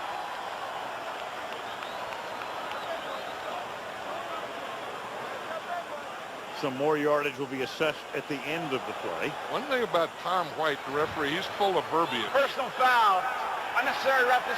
Grabbing the helmet opening and yanking. 15 yards. First down. But I mean, he will give you the whole thing. Grabbing the helmet and ripping and opening and all of the above. There's a grab of the helmet. And then we're going to have a rip and an open someplace. I just saw a grab of the helmet, a face mask. Tom White maybe gave us a little more than really happened. Yeah, but he needed to give the crowd a little bit more than what he gave him on that challenge before. 1st and 10 from the 17-yard line. Screen is set up over the middle, and that's Glenn, who gets tripped up at the 11-yard line by Brock Marion. Yep, they have him going now. Dolphins, as you can see in the Shula era, every year between 75 and 93, fewer penalties than the opponents. Yeah. And since 94, more penalties than the opponents. Of course, most of those years have been the Jimmy Johnson and Dave Wanstead years. I can tell you about those Shula years. I'll bet you can. Doug Shula was on the competition committee. Second down and 4 from the 11. Green. Don Shula was a great coach. I mean, Don Shula was one of the greatest coaches of all time, and he had great teams and great players of all time, but he was on the competition committee. The competition committee is a committee that makes up the rules that give the rules to the officials. So we always thought when we played the Dolphins they wouldn't get any penalties, and we were penalized all over the place, that maybe it had something to do with Don Shula being on the competition committee. He knew how to work the officials real well, too. Well, he was, in essence, he was their boss. I mean, that competition committee is really the boss of the officials. Third down and 3 from the 10. Here comes the blitz. Favre sprinting to his left and gets taken down from behind by Adewale Ogunleye. Ogunleye is an interesting story. He went to the University of Indiana and had a knee injury and wasn't drafted. Dave Wanstead had 2 daughters that go to Indiana, and he saw him play there and remembered him from that time, and he picked him up as a free agent. And he said he's turning into a heck of a player. You can see on that play there, he was on the far end. He chased Favre all the way across the field. 27-yard field goal attempt by Longwell is good. 9:52 left in the third. Big play on that drive. Favre to Driver. There's Donald's thank you. 17-0. Tonight. 17 chip. Pat. Longwell's kick. From the 8, dropped by Minor. Tackled at the 20. Miami on the schneid with 9:47 remaining in the third. 17-0 Green Bay.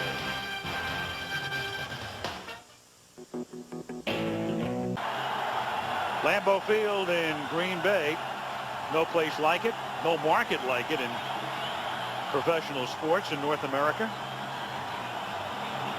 I've always thought and said that if you were going to build a shrine to pro football, it ought to be right here. I mean, Mid-America, where it all started, Green Bay Packers, this kind of reminds you of history and tradition. Ricky Williams turns the corner and picks up a first down before he's run out by Mike McKenzie. Well, the Dolphins 5-2 coming in. They were 5-1 before the Buffalo game 2 weeks ago. A history of fast starts since 1993, as you can see. In September with a stray August game, great. October, real good. November, over 500. Then they get into December and the stray January regular season game, and they're 500. Will history repeat? Well, they're playing tonight like they're in December. Yes. And, I mean, I understand injuries and quarterbacks and all that stuff, but I think their defense is playing poorly tonight. They're not covering or tackling. Pass over the middle. That's caught by Conrad up to the 40-yard line. See, Rob Conrad caught that one. Remember earlier? Look at the mistakes the Dolphins have made. A fumble there. Chris Carter catches his first pass, a fumble there. And we have the penalty, and that's kind of been the Dolphins tonight, is the turnovers and the penalties, and they're just coming off a game where they had 6 turnovers. And now they're down by 17, and here's Ricky Williams sprinting around the corner, and out of bounds he goes at the 47-yard line for a first down. One thing I expect now that when, as they do this and they start to run the ball, that's going to bring 8 men up, that the Packers, are going to get closer and closer to the line of scrimmage, tighter and tighter. In fact, they did one thing. They just brought in Aaron Campman now, and Mike Sherman was telling us the other night, if they want to run, we're going to play Campman at that man instead of KGB. First down. Only 2 passes have been caught by Miami wide receivers tonight. And there's Williams taken down by the rookie Marcus Anderson after a gain of 2. It was funny. They just put Campman in there at that right end, and he just ran in a stunt, just ran right into the hole. And then we talk about the 8th man up. Here it is right here. you have 7, then you bring your safety up, and that gives you the 8th man. So you should have a free hitter, and the free hitter should come right there, Marcus Anderson. Now in the starting lineup, Anderson, 3rd-round draft choice from UCLA. He just has a knack for making plays. 2nd and 9. Good play fake.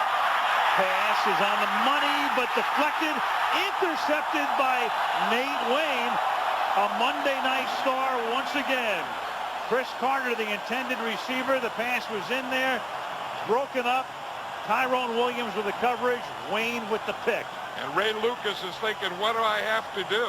He really hasn't been throwing interceptions. He's been throwing complete passes. Remember, he throws that one earlier to Chris Carter. He throws this one, 2nd down. This is a good pass. I mean, he comes with a short bootleg, and he's going to throw back, throws it right there, and the ball, the defender, and the receiver all get there at the same time. And then, as you say, who's there waiting for it? Nate Wayne. Nate Wayne loves the lights, loves Monday night. For Carter, tough way to come back tonight. From the 42-yard line, here's Green. You know, you're looking at the Packers, and one thing we really haven't touched on, John, is not only are they on their way now to being 7-1, but this is a team, they have been decimated defensively. Vonnie Holiday missed a lot of time. They lost Joe Johnson. They picked him up as a free agent. Darren Sharper's missed a lot of time. Mike McKenzie's missed a lot of time. You're talking about starters defensively. Right, and then they brought these other guys in, and they not only made plays, they made big plays, and they create turnovers. I mean, they make turnovers happen. 2nd down and 2. Green again. Taken down behind the line of scrimmage. They started the season, did the Packers, with an overtime win against Atlanta, so they eked one out. Then their only loss came to New Orleans. Then the injuries started, but they went into Detroit, beat them, beat Carolina by 3, beat Chicago in the Monday night game, routed New England, and then the win last 2 weeks ago against Washington, and 17-zip tonight. There they are. Tauscher, starter. Johnson, starter. Bauju played in the nickel and dime package, and the rest of the guys would miss time. You know, and in doing that, they've made a heck of a separation in their division, and that's the first thing you have to do is take care of your division. 4-game lead, in fact, at the halfway mark. Terry Glenn, the intended receiver, and that 4-game lead is over the Lions, who come in here next Sunday. Yeah, and that's why I think, you know, Mike Sherman was talking about the thing that he worries about Brett Favre is not the knee being bad, but the knee getting fatigued. You know, if the knee gets tired, I think if there's any indication of that, there's no need to play Brett Favre anymore. Doug Peterson is the capable backup. Performed very well in the Washington game. Bidwell's kick, fair catch signal made by Dedrick Ward at the 11-yard line. 5:59 left in the 3rd in Green Bay. 17-0 Packers. First down for the Miami Dolphins from the 11-yard line. Under 6 minutes to play in the 3rd quarter. And Lucas throws, and the catch is made. Yard line as Chris Carter hauls it in. The Carter tonight, in his comeback night, 2 catches, 22 yards. He had the fumble on the other one. Talking about Green Bay and withstanding those injuries. In the first 3 games, they gave up 100 points, but over the last 4, 54, and zip so far tonight. And that was the first NFL team since the 1933 Eagles. Who played on that 33 Eagle defense? 1st and 10 from the 22, and Lucas throws it away. I wonder if Buckets Goldenberg played against those Eagles. Well, Buckets was playing for Green Bay. He would have played against them. I don't know. That was before Bucko Kilroy's time. I mean, that would have been in the, I don't know, was Sammy Baugh there or Greasy Neal? Maybe Greasy Neal. Yeah. Might have predated Baugh. So that was, I mean, the point is that this Green Bay defense has done something that hasn't been done in a heck of a long time. And I think that, the players deserve a lot of credit. I think their defensive coordinator, Ed Donatel, has done a heck of a job with this. I would say, yeah, he's a guy, he's kind of the unheralded guy right now. 2nd and 10 from the 22. And the catch is made by Ricky Williams, who gets forced out of bounds on the Packers sideline. Yeah, Donatel is a guy, he was the linebacker coach at Denver, and then when Mike Sherman got the job, everybody was shocked. Everybody said, Mike who? Very few people had heard of Mike Sherman at that point, and then he had to put a staff together very quickly, and he plucked Donatel from Mike Shanahan's staff, and that was a great find. Well, he said the defense that always gave him the most trouble wherever he was that Denver defense. So he wanted to do, when he came in here to the Green Bay Packers, he wanted to do some of the same things defensively that Denver did. So he brought in Ed Donatel to do it. 1st and 10 from the 32-yard line.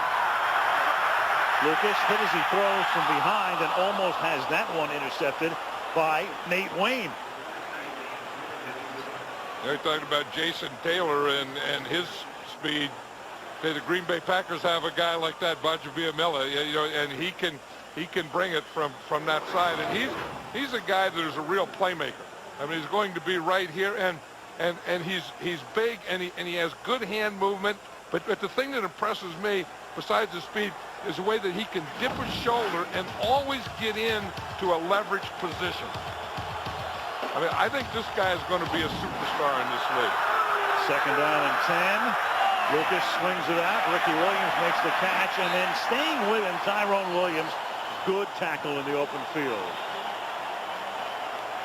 You're talking about Bajaviamila. The thing that a pass rusher like that does, it helps everyone on his side, especially when he'll take an inside pass rush like he did on that last play, and it just collapses the whole left side of the offense or right side of the defense. I remember Charles Haley used to be that way, and he was such a great pass rusher because he would take the inside and he would take the inside hard. A pass rusher that won't take the inside or inside hard cannot be a great pass rusher. Wore the same number to Charles. 3rd and 11. And reaching back for it with a flag is Carter, saying, you know what? I need 2 hands to catch it, and Tyrone Williams will get the penalty. He needs 2 hands to catch it. Tyrone Williams had one of them. Right.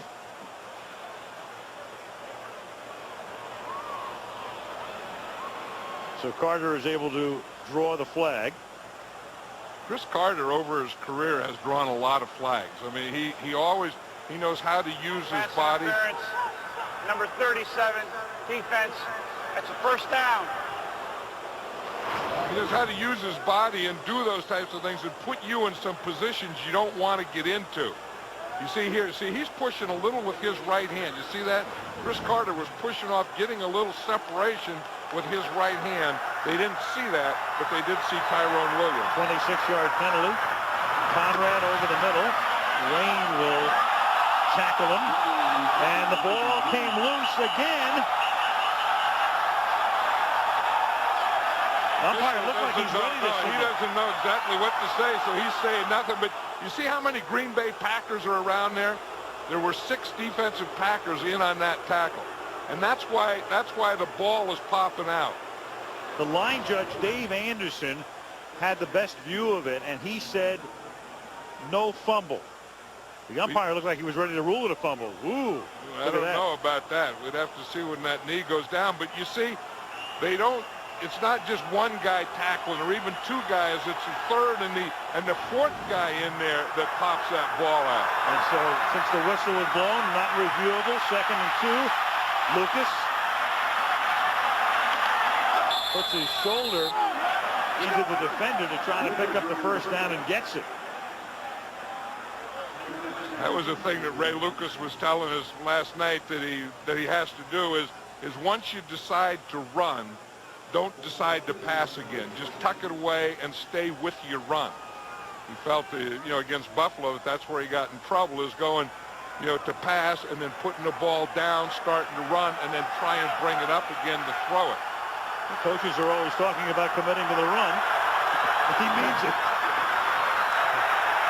Here's Ricky Williams for a gain of 1. And they rough him up a little bit at the end of the play. And Monday Night Football from Green Bay is being brought to you by Microsoft, providing software for the agile business. Marriott, wherever business takes you, your Marriott awaits. Verizon Wireless, we never stop working for you. And Nissan and your Nissan dealer. Aerial coverage tonight provided by Budweiser. Lambeau Field. Hurley Lambeau. Second down and 9 from the 30. Williams comes out of the backfield. Lucas underneath, and that's the first catch tonight by Randy McMichael. We talked about him a little bit earlier. Fourth-round draft choice out of Georgia, and what a find he has been. Yeah, every coach you talk to, every player you talk to really likes Randy McMichael, and they all say the same thing, that he's going to be something special, and he reminds everyone of Shannon Sharp.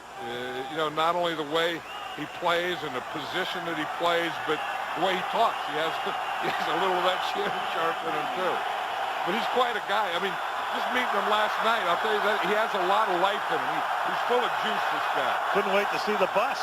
3rd and 3. They run a draw, and here is Lucas picking up a first down. So Lucas, who was down on the turf for about 3 minutes at the end of the first half, it looked for certain he was out of the game and maybe gone for the season. And here he is in the second half, and now he's running for a first down. Yeah, and that's a great thing about these stadiums now, and all the technical equipment they have. They have X-ray machines, and you know, so you can go in, you can X-ray it, you can find out if there's anything broken or what it is, and if there's nothing there, they can say, okay, that's it. You can come back and play. But they really do take all the precautions today. Dolphins just 3 points out of their last 19 possessions.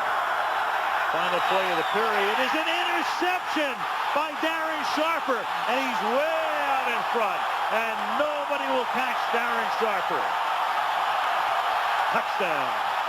89 yards.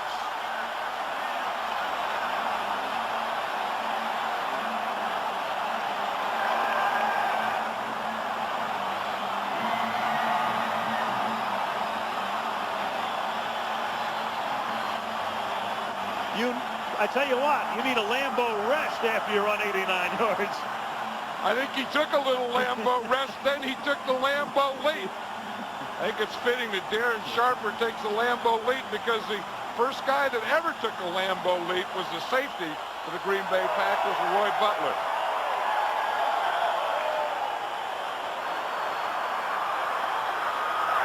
And the quarter ends on that play. The conversion by Longwell. Darren Sharper did everything but pull out a Sharpie. End of 3. 24-0. Brett said, woo, they're still hitting out there. You know, Cledius Hunt is still down. They work on him. Packer defensive tackle. Yeah, we're talking about Brett Favre, you know, in the pocket, staying in the pocket. We'll see, in the pocket, he was 11 for 15, but he just didn't stay in the pocket. We'll see that he moved, and he moved out of the pocket. And out of the pocket, he threw 10 times. He was 5 for 10 and 52 yards. So I think what that did is just show him that I'm not going to be a sitting duck back there, that you just can't rush to a point. I'm going to be at this point, that point, and we're going to change my launch points.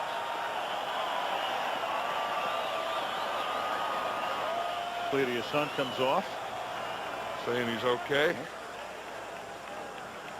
There's a lot of body there to hurt. you start checking over that body to find where it hurts, and you got a big old map to go around. 6'4". Little jiggle in there, huh? 2nd and 4 from the 37. Edwards gets taken down by Anderson. You know, the Packers a 4-game lead, and still early, halfway through the season. But you look down the line, and you think about picking up home field advantage, and with a win tonight, of course, they would be 7-1 in the NFC North, with Chicago and Minnesota to be 5 back. Lucas And John, when you think of home field advantage in the playoffs, who could have more of a home field advantage than the Packers in their history? 13 home playoff games, their record 13-0. Right, and that's why it's so big. I mean, I think the first thing you think of is division, winning your division, and then you start thinking of playoff implications and then getting home field. And if the Packers could do that, they're going to be tough. Knocked down by Aaron Campman. And right now, if the season ended tonight, Green Bay would have home field advantage, the best record in the conference. Tampa has not had its off week. The Bucs are 7-2. 49ers and Philadelphia, each 6-2.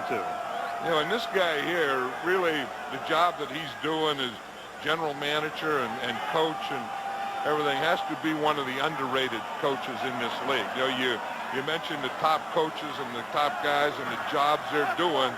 I'll tell you, he has to be in that top group. And just absolutely coming out of nowhere, Ron Wolf picked him after Ray Rhodes had been here for a year as the successor to Mike Holmgren. And that's incomplete. You know, one of the amazing things, I'll never forget Ron Wolf telling me after he selected Sherman, I said to Ron, I said, well, you must have been pretty close with him when he was an assistant here. And Ron said, no, I had a couple of conversations with him. That's it. Yeah, he said he hardly knew him, but they came in and they had that one conversation. And he said after that, he said he was going to interview some other guys. He said, but he was home and he said, why do I have to interview anyone else? This is the guy that I want. Exactly. In fact, Marty Schottenheimer was going to come in to be interviewed. Right. After Marty had left Kansas City. And then Ron said, you know, I've got my man. You know who Ron always wanted, even before Holmgren and Rhodes and all those guys? He always wanted Steve Spurrier. Yeah. On his list, his short list or whatever, Steve Spurrier was always a top guy on that list. Buddy Holiday knocks it down, and Green Bay will get the ball back. Do you think the long and storied history of this franchise with Lambeau and Lombardi and all the rest, and here's Holiday again. Right there, there he is, right there. Well, he's somewhere there. Buddy Holiday has that torn, what is it, that torn pectoral muscle? Right. And it was that right arm that was the torn muscle, and it was that right arm that he put up and knocked that ball down with. There's Green. When you think about the storied history, you know, of course, with Lambeau, with Lombardi, a little bit of symmetry here with Lombardi coming in 59 his first year, 2 games over 500, as was Sherman. And then in Lombardi's second year, he made the playoffs, as did Sherman. And then the third year, this is pre-Super Bowl now, the NFL championship game, the equivalent of the Super Bowl. Vince won it. What's going to happen to Mike? Well, we're going to find that out, but I mean, if you can be mentioned in the same page, I'm not going to say same sentence, same paragraph, the same page with Vince Lombardi, then you're doing okay. I don't know if I'd put him there yet. Peterson, and that's incomplete. A little short on the throw to Green, but with Mike Sherman, and the other thing, I mean, not only did Ron Wolf not know him particularly well, even though he was an assistant on the team, Mike was not going to come for the interview. When Mike Holmgren had to tell Mike Sherman, no, you have to get on the plane and go to the interview. Yeah, because he was just kind of settled in there in Seattle, but he didn't want to move the family anymore. And, you know, every assistant coach thinks that you know, you don't want to keep moving your family and the kids changing schools and all those types of things. At some point, you'd like to settle down a little. And he just started to get settled, and boom, this game, he said, I don't know that I want to do that. 3rd and 10, draw, Green. Of course, Ron Wolf is a guy that you've known, John, for a long time. He was with the Oakland organization when you were there. And you think what Wolf did, I mean, he brought Holmgren in, traded for Favre, brings Sherman in. The biggest thing that he did was trade for Brett Favre. I mean, that's Ron Wolf's legacy will be a lot of things. I mean, it'll be bringing a Super Bowl here. It'll be doing, you know, all these things that he's done in Green Bay. But bringing Brett Favre here, and then what Brett Favre has meant to this organization and to this town. I mean, these two things go together. I mean, Brett Favre doesn't belong in a big city. I mean, Brett Favre is from Kill, Mississippi. Brett Favre belongs in Green Bay. There's something right about it, and this is who he is and where he belongs. Bart Starr, not only that illustrious career, but remember, Bart coached this team for a number of years. Lambeau Field.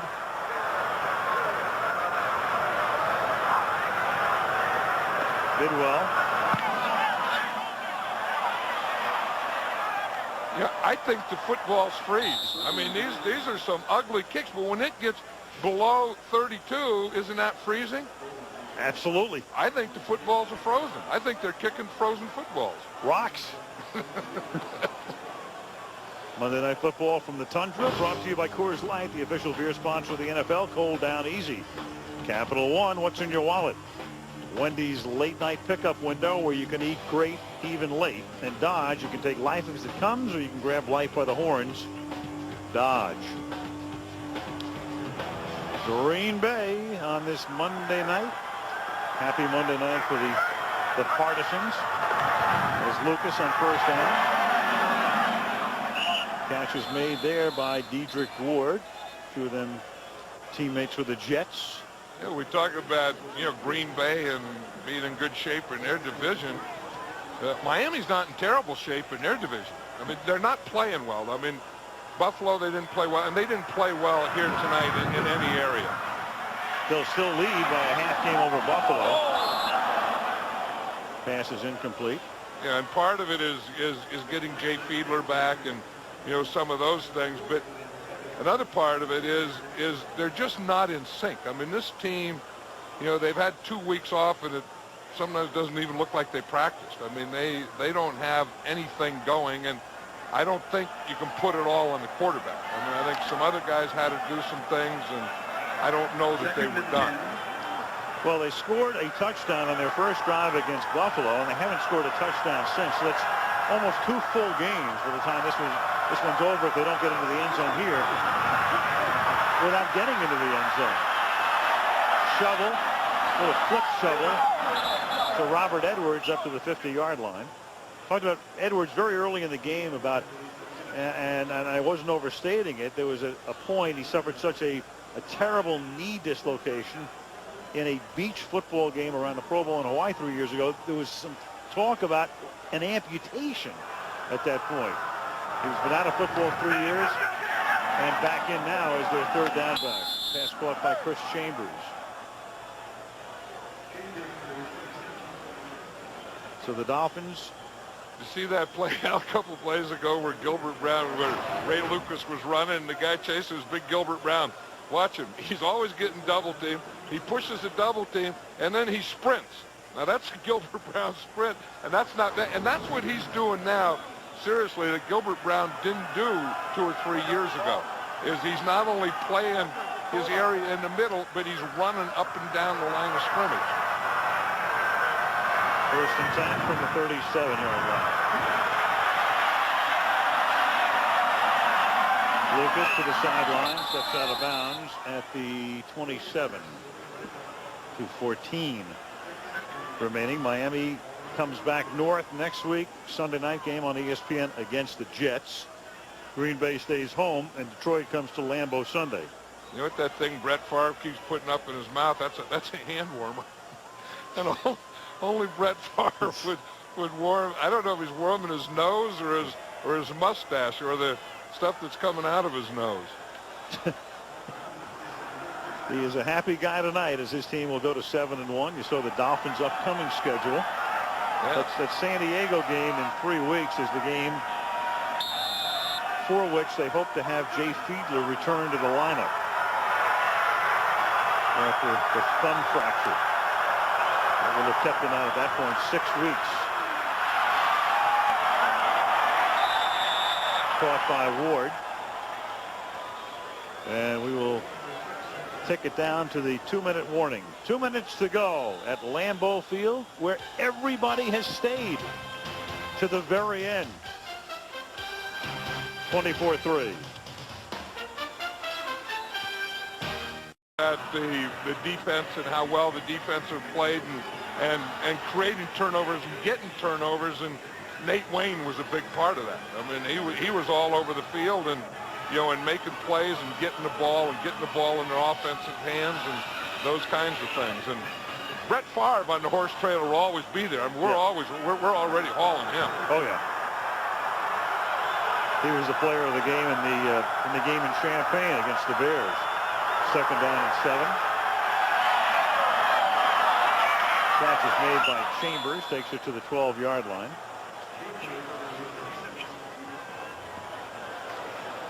I think the thing that the Dolphins have to be thinking, though, is to get some confidence back, you know, and start, because they played so well in that Denver game.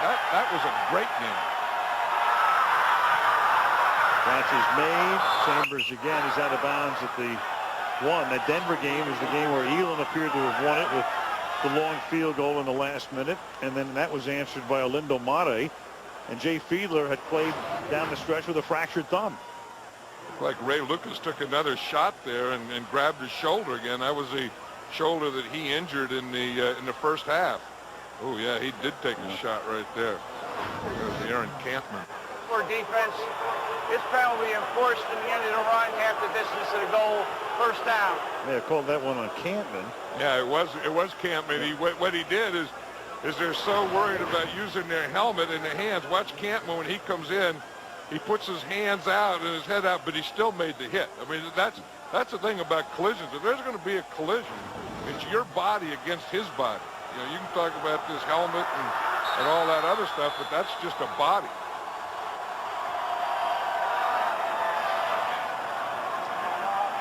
And the reason the penalty, of course, it was just a late hit.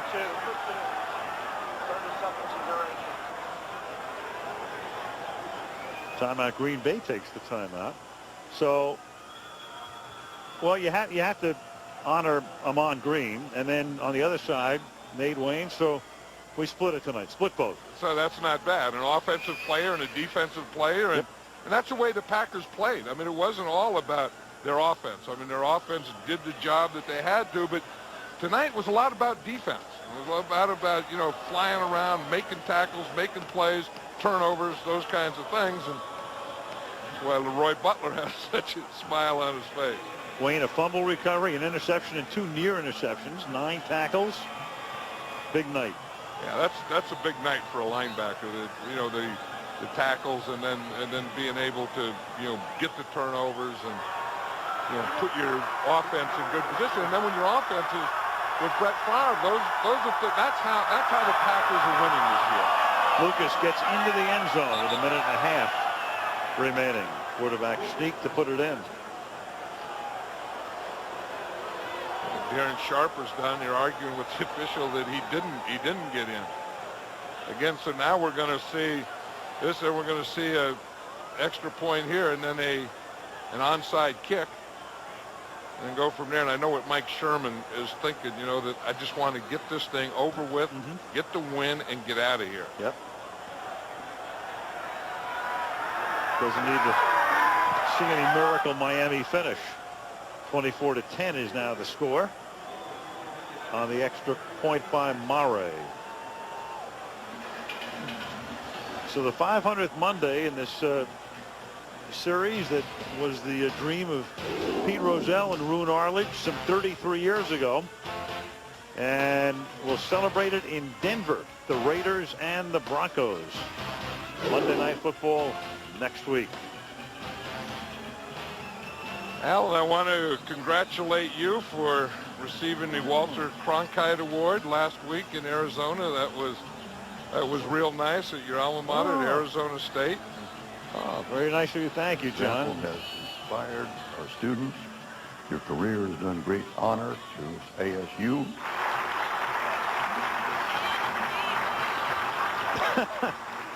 Well, you know, I'm standing there, I'm thinking it was Walter Cronkite when I was a student from whom I learned that John Kennedy had been assassinated, and then all these years later to go back and to receive an award from the most trusted man in America was phenomenal.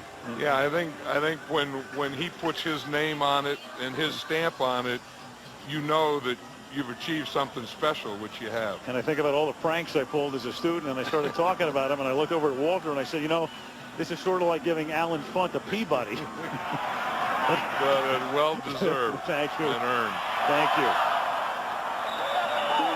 And that kick off the onside kick attempt goes out of bounds.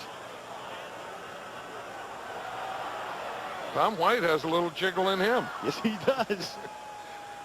He had a long way to go here, too, because the referee sets up back at the goal line. You know, his face is red, but he has white around the ears. I wonder if his face is frozen. You think, I mean, I wondered that about, you know, when it gets below 32 degrees, that's freezing. So water freezes, becomes ice. I think footballs, you know, have to freeze, especially those kicking balls.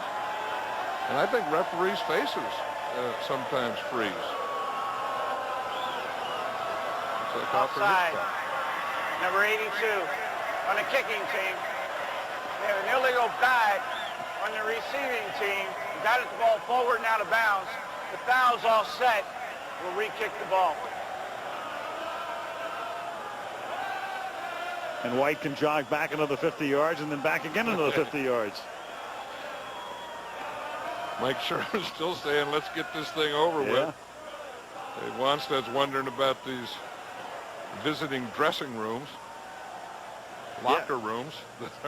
Call them dressing rooms because they are. That's one thing, you know, they have the new stadium here and the renovation, and one thing they forgot or they haven't put in yet is visiting locker rooms. And Dave Wanstead heard about the Redskins and, you know, how bad it was, so he brought his team in last night. The Dolphins came in last night just to look at the locker rooms. There was a little consternation over the facilities as well. And Miami has recovered the onside kick at the 43-yard line. So they're still breathing, just barely, but they are. And there is the visiting team locker room outside the stadium. And a sneak peek inside. Now, we showed you the Packer locker room before.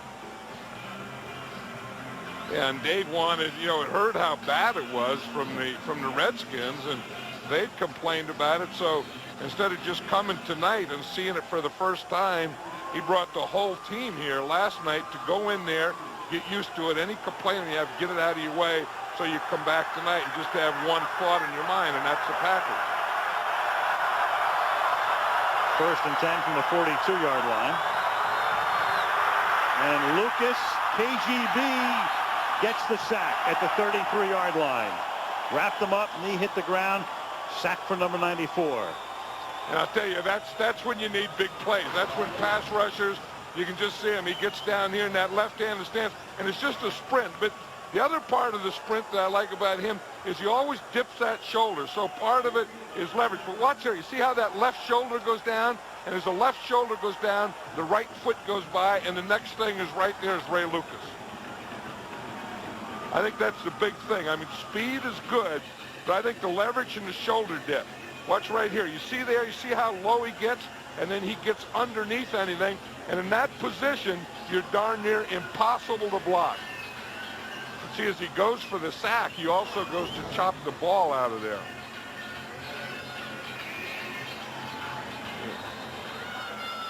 He's the guy that's made some plays tonight. And over here, I mean, I think from this point on in his career, he's going to make a lot of big plays. I kind of expected more of that tonight from Jason Taylor, but I think the Packer offense really did a pretty good job against Jason Taylor. Excellent. Second down, 18. Miami with one timeout left. Lucas with a swing out here to the tight end McMichael, who's in the backfield. And he takes it up to the 41-yard line. Under a minute now remaining. You can vote for Monday Night Football's greatest game. List is down to 5. Check them out at ESPN.com, NFL.com. Bill Parcells has a midseason report card on NFL.com. 50-yard line, catch made. That's Chris Chambers. Out of bounds. Well, Monday Night Football, executive producer is Howard Katz. And Bob Toms, the senior producer of ABC Sports. Our man Fred Godelli. Our illustrious producer, Drew Esikoff, calling all the camera shots and angles. Steve Hurd, our director of information. Joe Avenda, our technical director. Joe the rookie, Mark Titleman, the replay producer. And the rest of the gang, Val Fischler, our edit producer. As we count down to 500 with Brian Gordon and the gang. Up here in the booth, of course, George Hill and Malibu, Kelly Hayes. As you know, John lives in Aspen. Yep. You know, Vinny Rayo there. You know what Vinny was False telling start. me? Number 84 offense. 5-yard penalty. Remains 4th down. I was telling Vinny how Brett Favre goes hunting all the time. You know, he goes deer hunting and he sits in a tree, and the last time he got a deer, he told us, was the day before the Antonio Freeman Monday night game. 2 years ago. So I was telling Vinny about that. You know, he goes and he sits in a tree with a bow and arrow all day, and Vinny said he heard some guy say once that hunting is the only sport where the opponent doesn't know you're playing. But that's Vinny. That's what Vinny told me. But they tell me, though, if you go fly fishing, that the trout actually know that you're fly fishing, though. So then and that's not hunting, but that's it's fishing. a sport. No, but I mean, so you're saying that the opponent knows they're in a game. Well, that can be a sport. On 4th and 7, they keep the drive going and keep it alive on the pass to Chambers to the 44-yard line, and Miami takes its final timeout. Yeah, I'm not impressed with what Miami's doing here, because, you know, when you get the onside kick and it's 24-10, you need 2 scores. So you have to, I mean, you can't take those short shots. I mean, somewhere you just have to, you know, try and get a chunk, even if it's pass interference. Now, when we're talking about hunting and fly fishing, right? You know, it's another route, right? I mean, 24-10 is not a route, but 8 of our 9 games have now been double-digit games on Monday night. Yeah, I mean, that's the old thing. What do they say? You play the hand they deal you, or right? The hand you're dealt, the hand you play, or something like that. You go like that, right? Yeah, that's it. You play. Heck, that's change your that's shit. what we got. But you know, one thing about here, I mean, the winning team being Lambeau Field in Green Bay, and these people stay. I mean, these are football fans, and this is tradition, and there's something about it that this is what it's all about. A lot more fun to stay when your team is winning, too. And they're not used to losing here. Not over the last decade or so. Lucas escapes the sack, launches one deep to the back of the end zone, and it's incomplete. Yeah, that's what he had to do. I'm surprised that they didn't do that earlier. You just have to go for a couple launches, because you have to be thinking in terms of 2 scores. And it's not working the ball down the field and then taking a shot, because you need 2 shots. So you better get that one. Get the flag down. I think he might have been past the line of scrimmage to begin with when he launched it. James McKnight was the intended receiver. Marcus Anderson was covering on the play, but I believe he was past the line of scrimmage. Illegal forward pass. Number 6. Pass was thrown from beyond the line of scrimmage. That's a 5-yard penalty from the spot of the pass. Plus, loss of down. 2nd down. I swear Tom White's face is frozen. I agree. Yeah. Now you can see the line of scrimmage is about the 44, so you're okay, you're okay, you're okay, you're okay, you're okay, you're not okay. He was just a half a yard. He was just a half a yard beyond when he launched. But you got to go back and launch another one. Which he figures to do if he can get it off here. But the pressure is too intense. And the sack by Rod Walker, Kabir Bajabiamila also in on it, helped to create it. Yeah, again, and he has that move down so well. Again, we'll see him start up and then watch his shoulder dip right there. You see him dip that shoulder right there, put that left shoulder underneath, rip it up, and then he's there. And the game is going to end on another sack by KGB. He'll get that one to end the game. So all's well that ends well in Green Bay. A little anxiety at the start. How would the knee hold up? Could he play the whole game? Would he be the same Brett Favre? Yes, yes, yes, yes. Dave Wanstead, can't wait to get out of here. 0-7 at Lambeau. 0-6 as the Bears coach. 0-1 as the Dolphins coach. And Green Bay goes to 7-1 as they win it 24-10. We'll wrap it after this.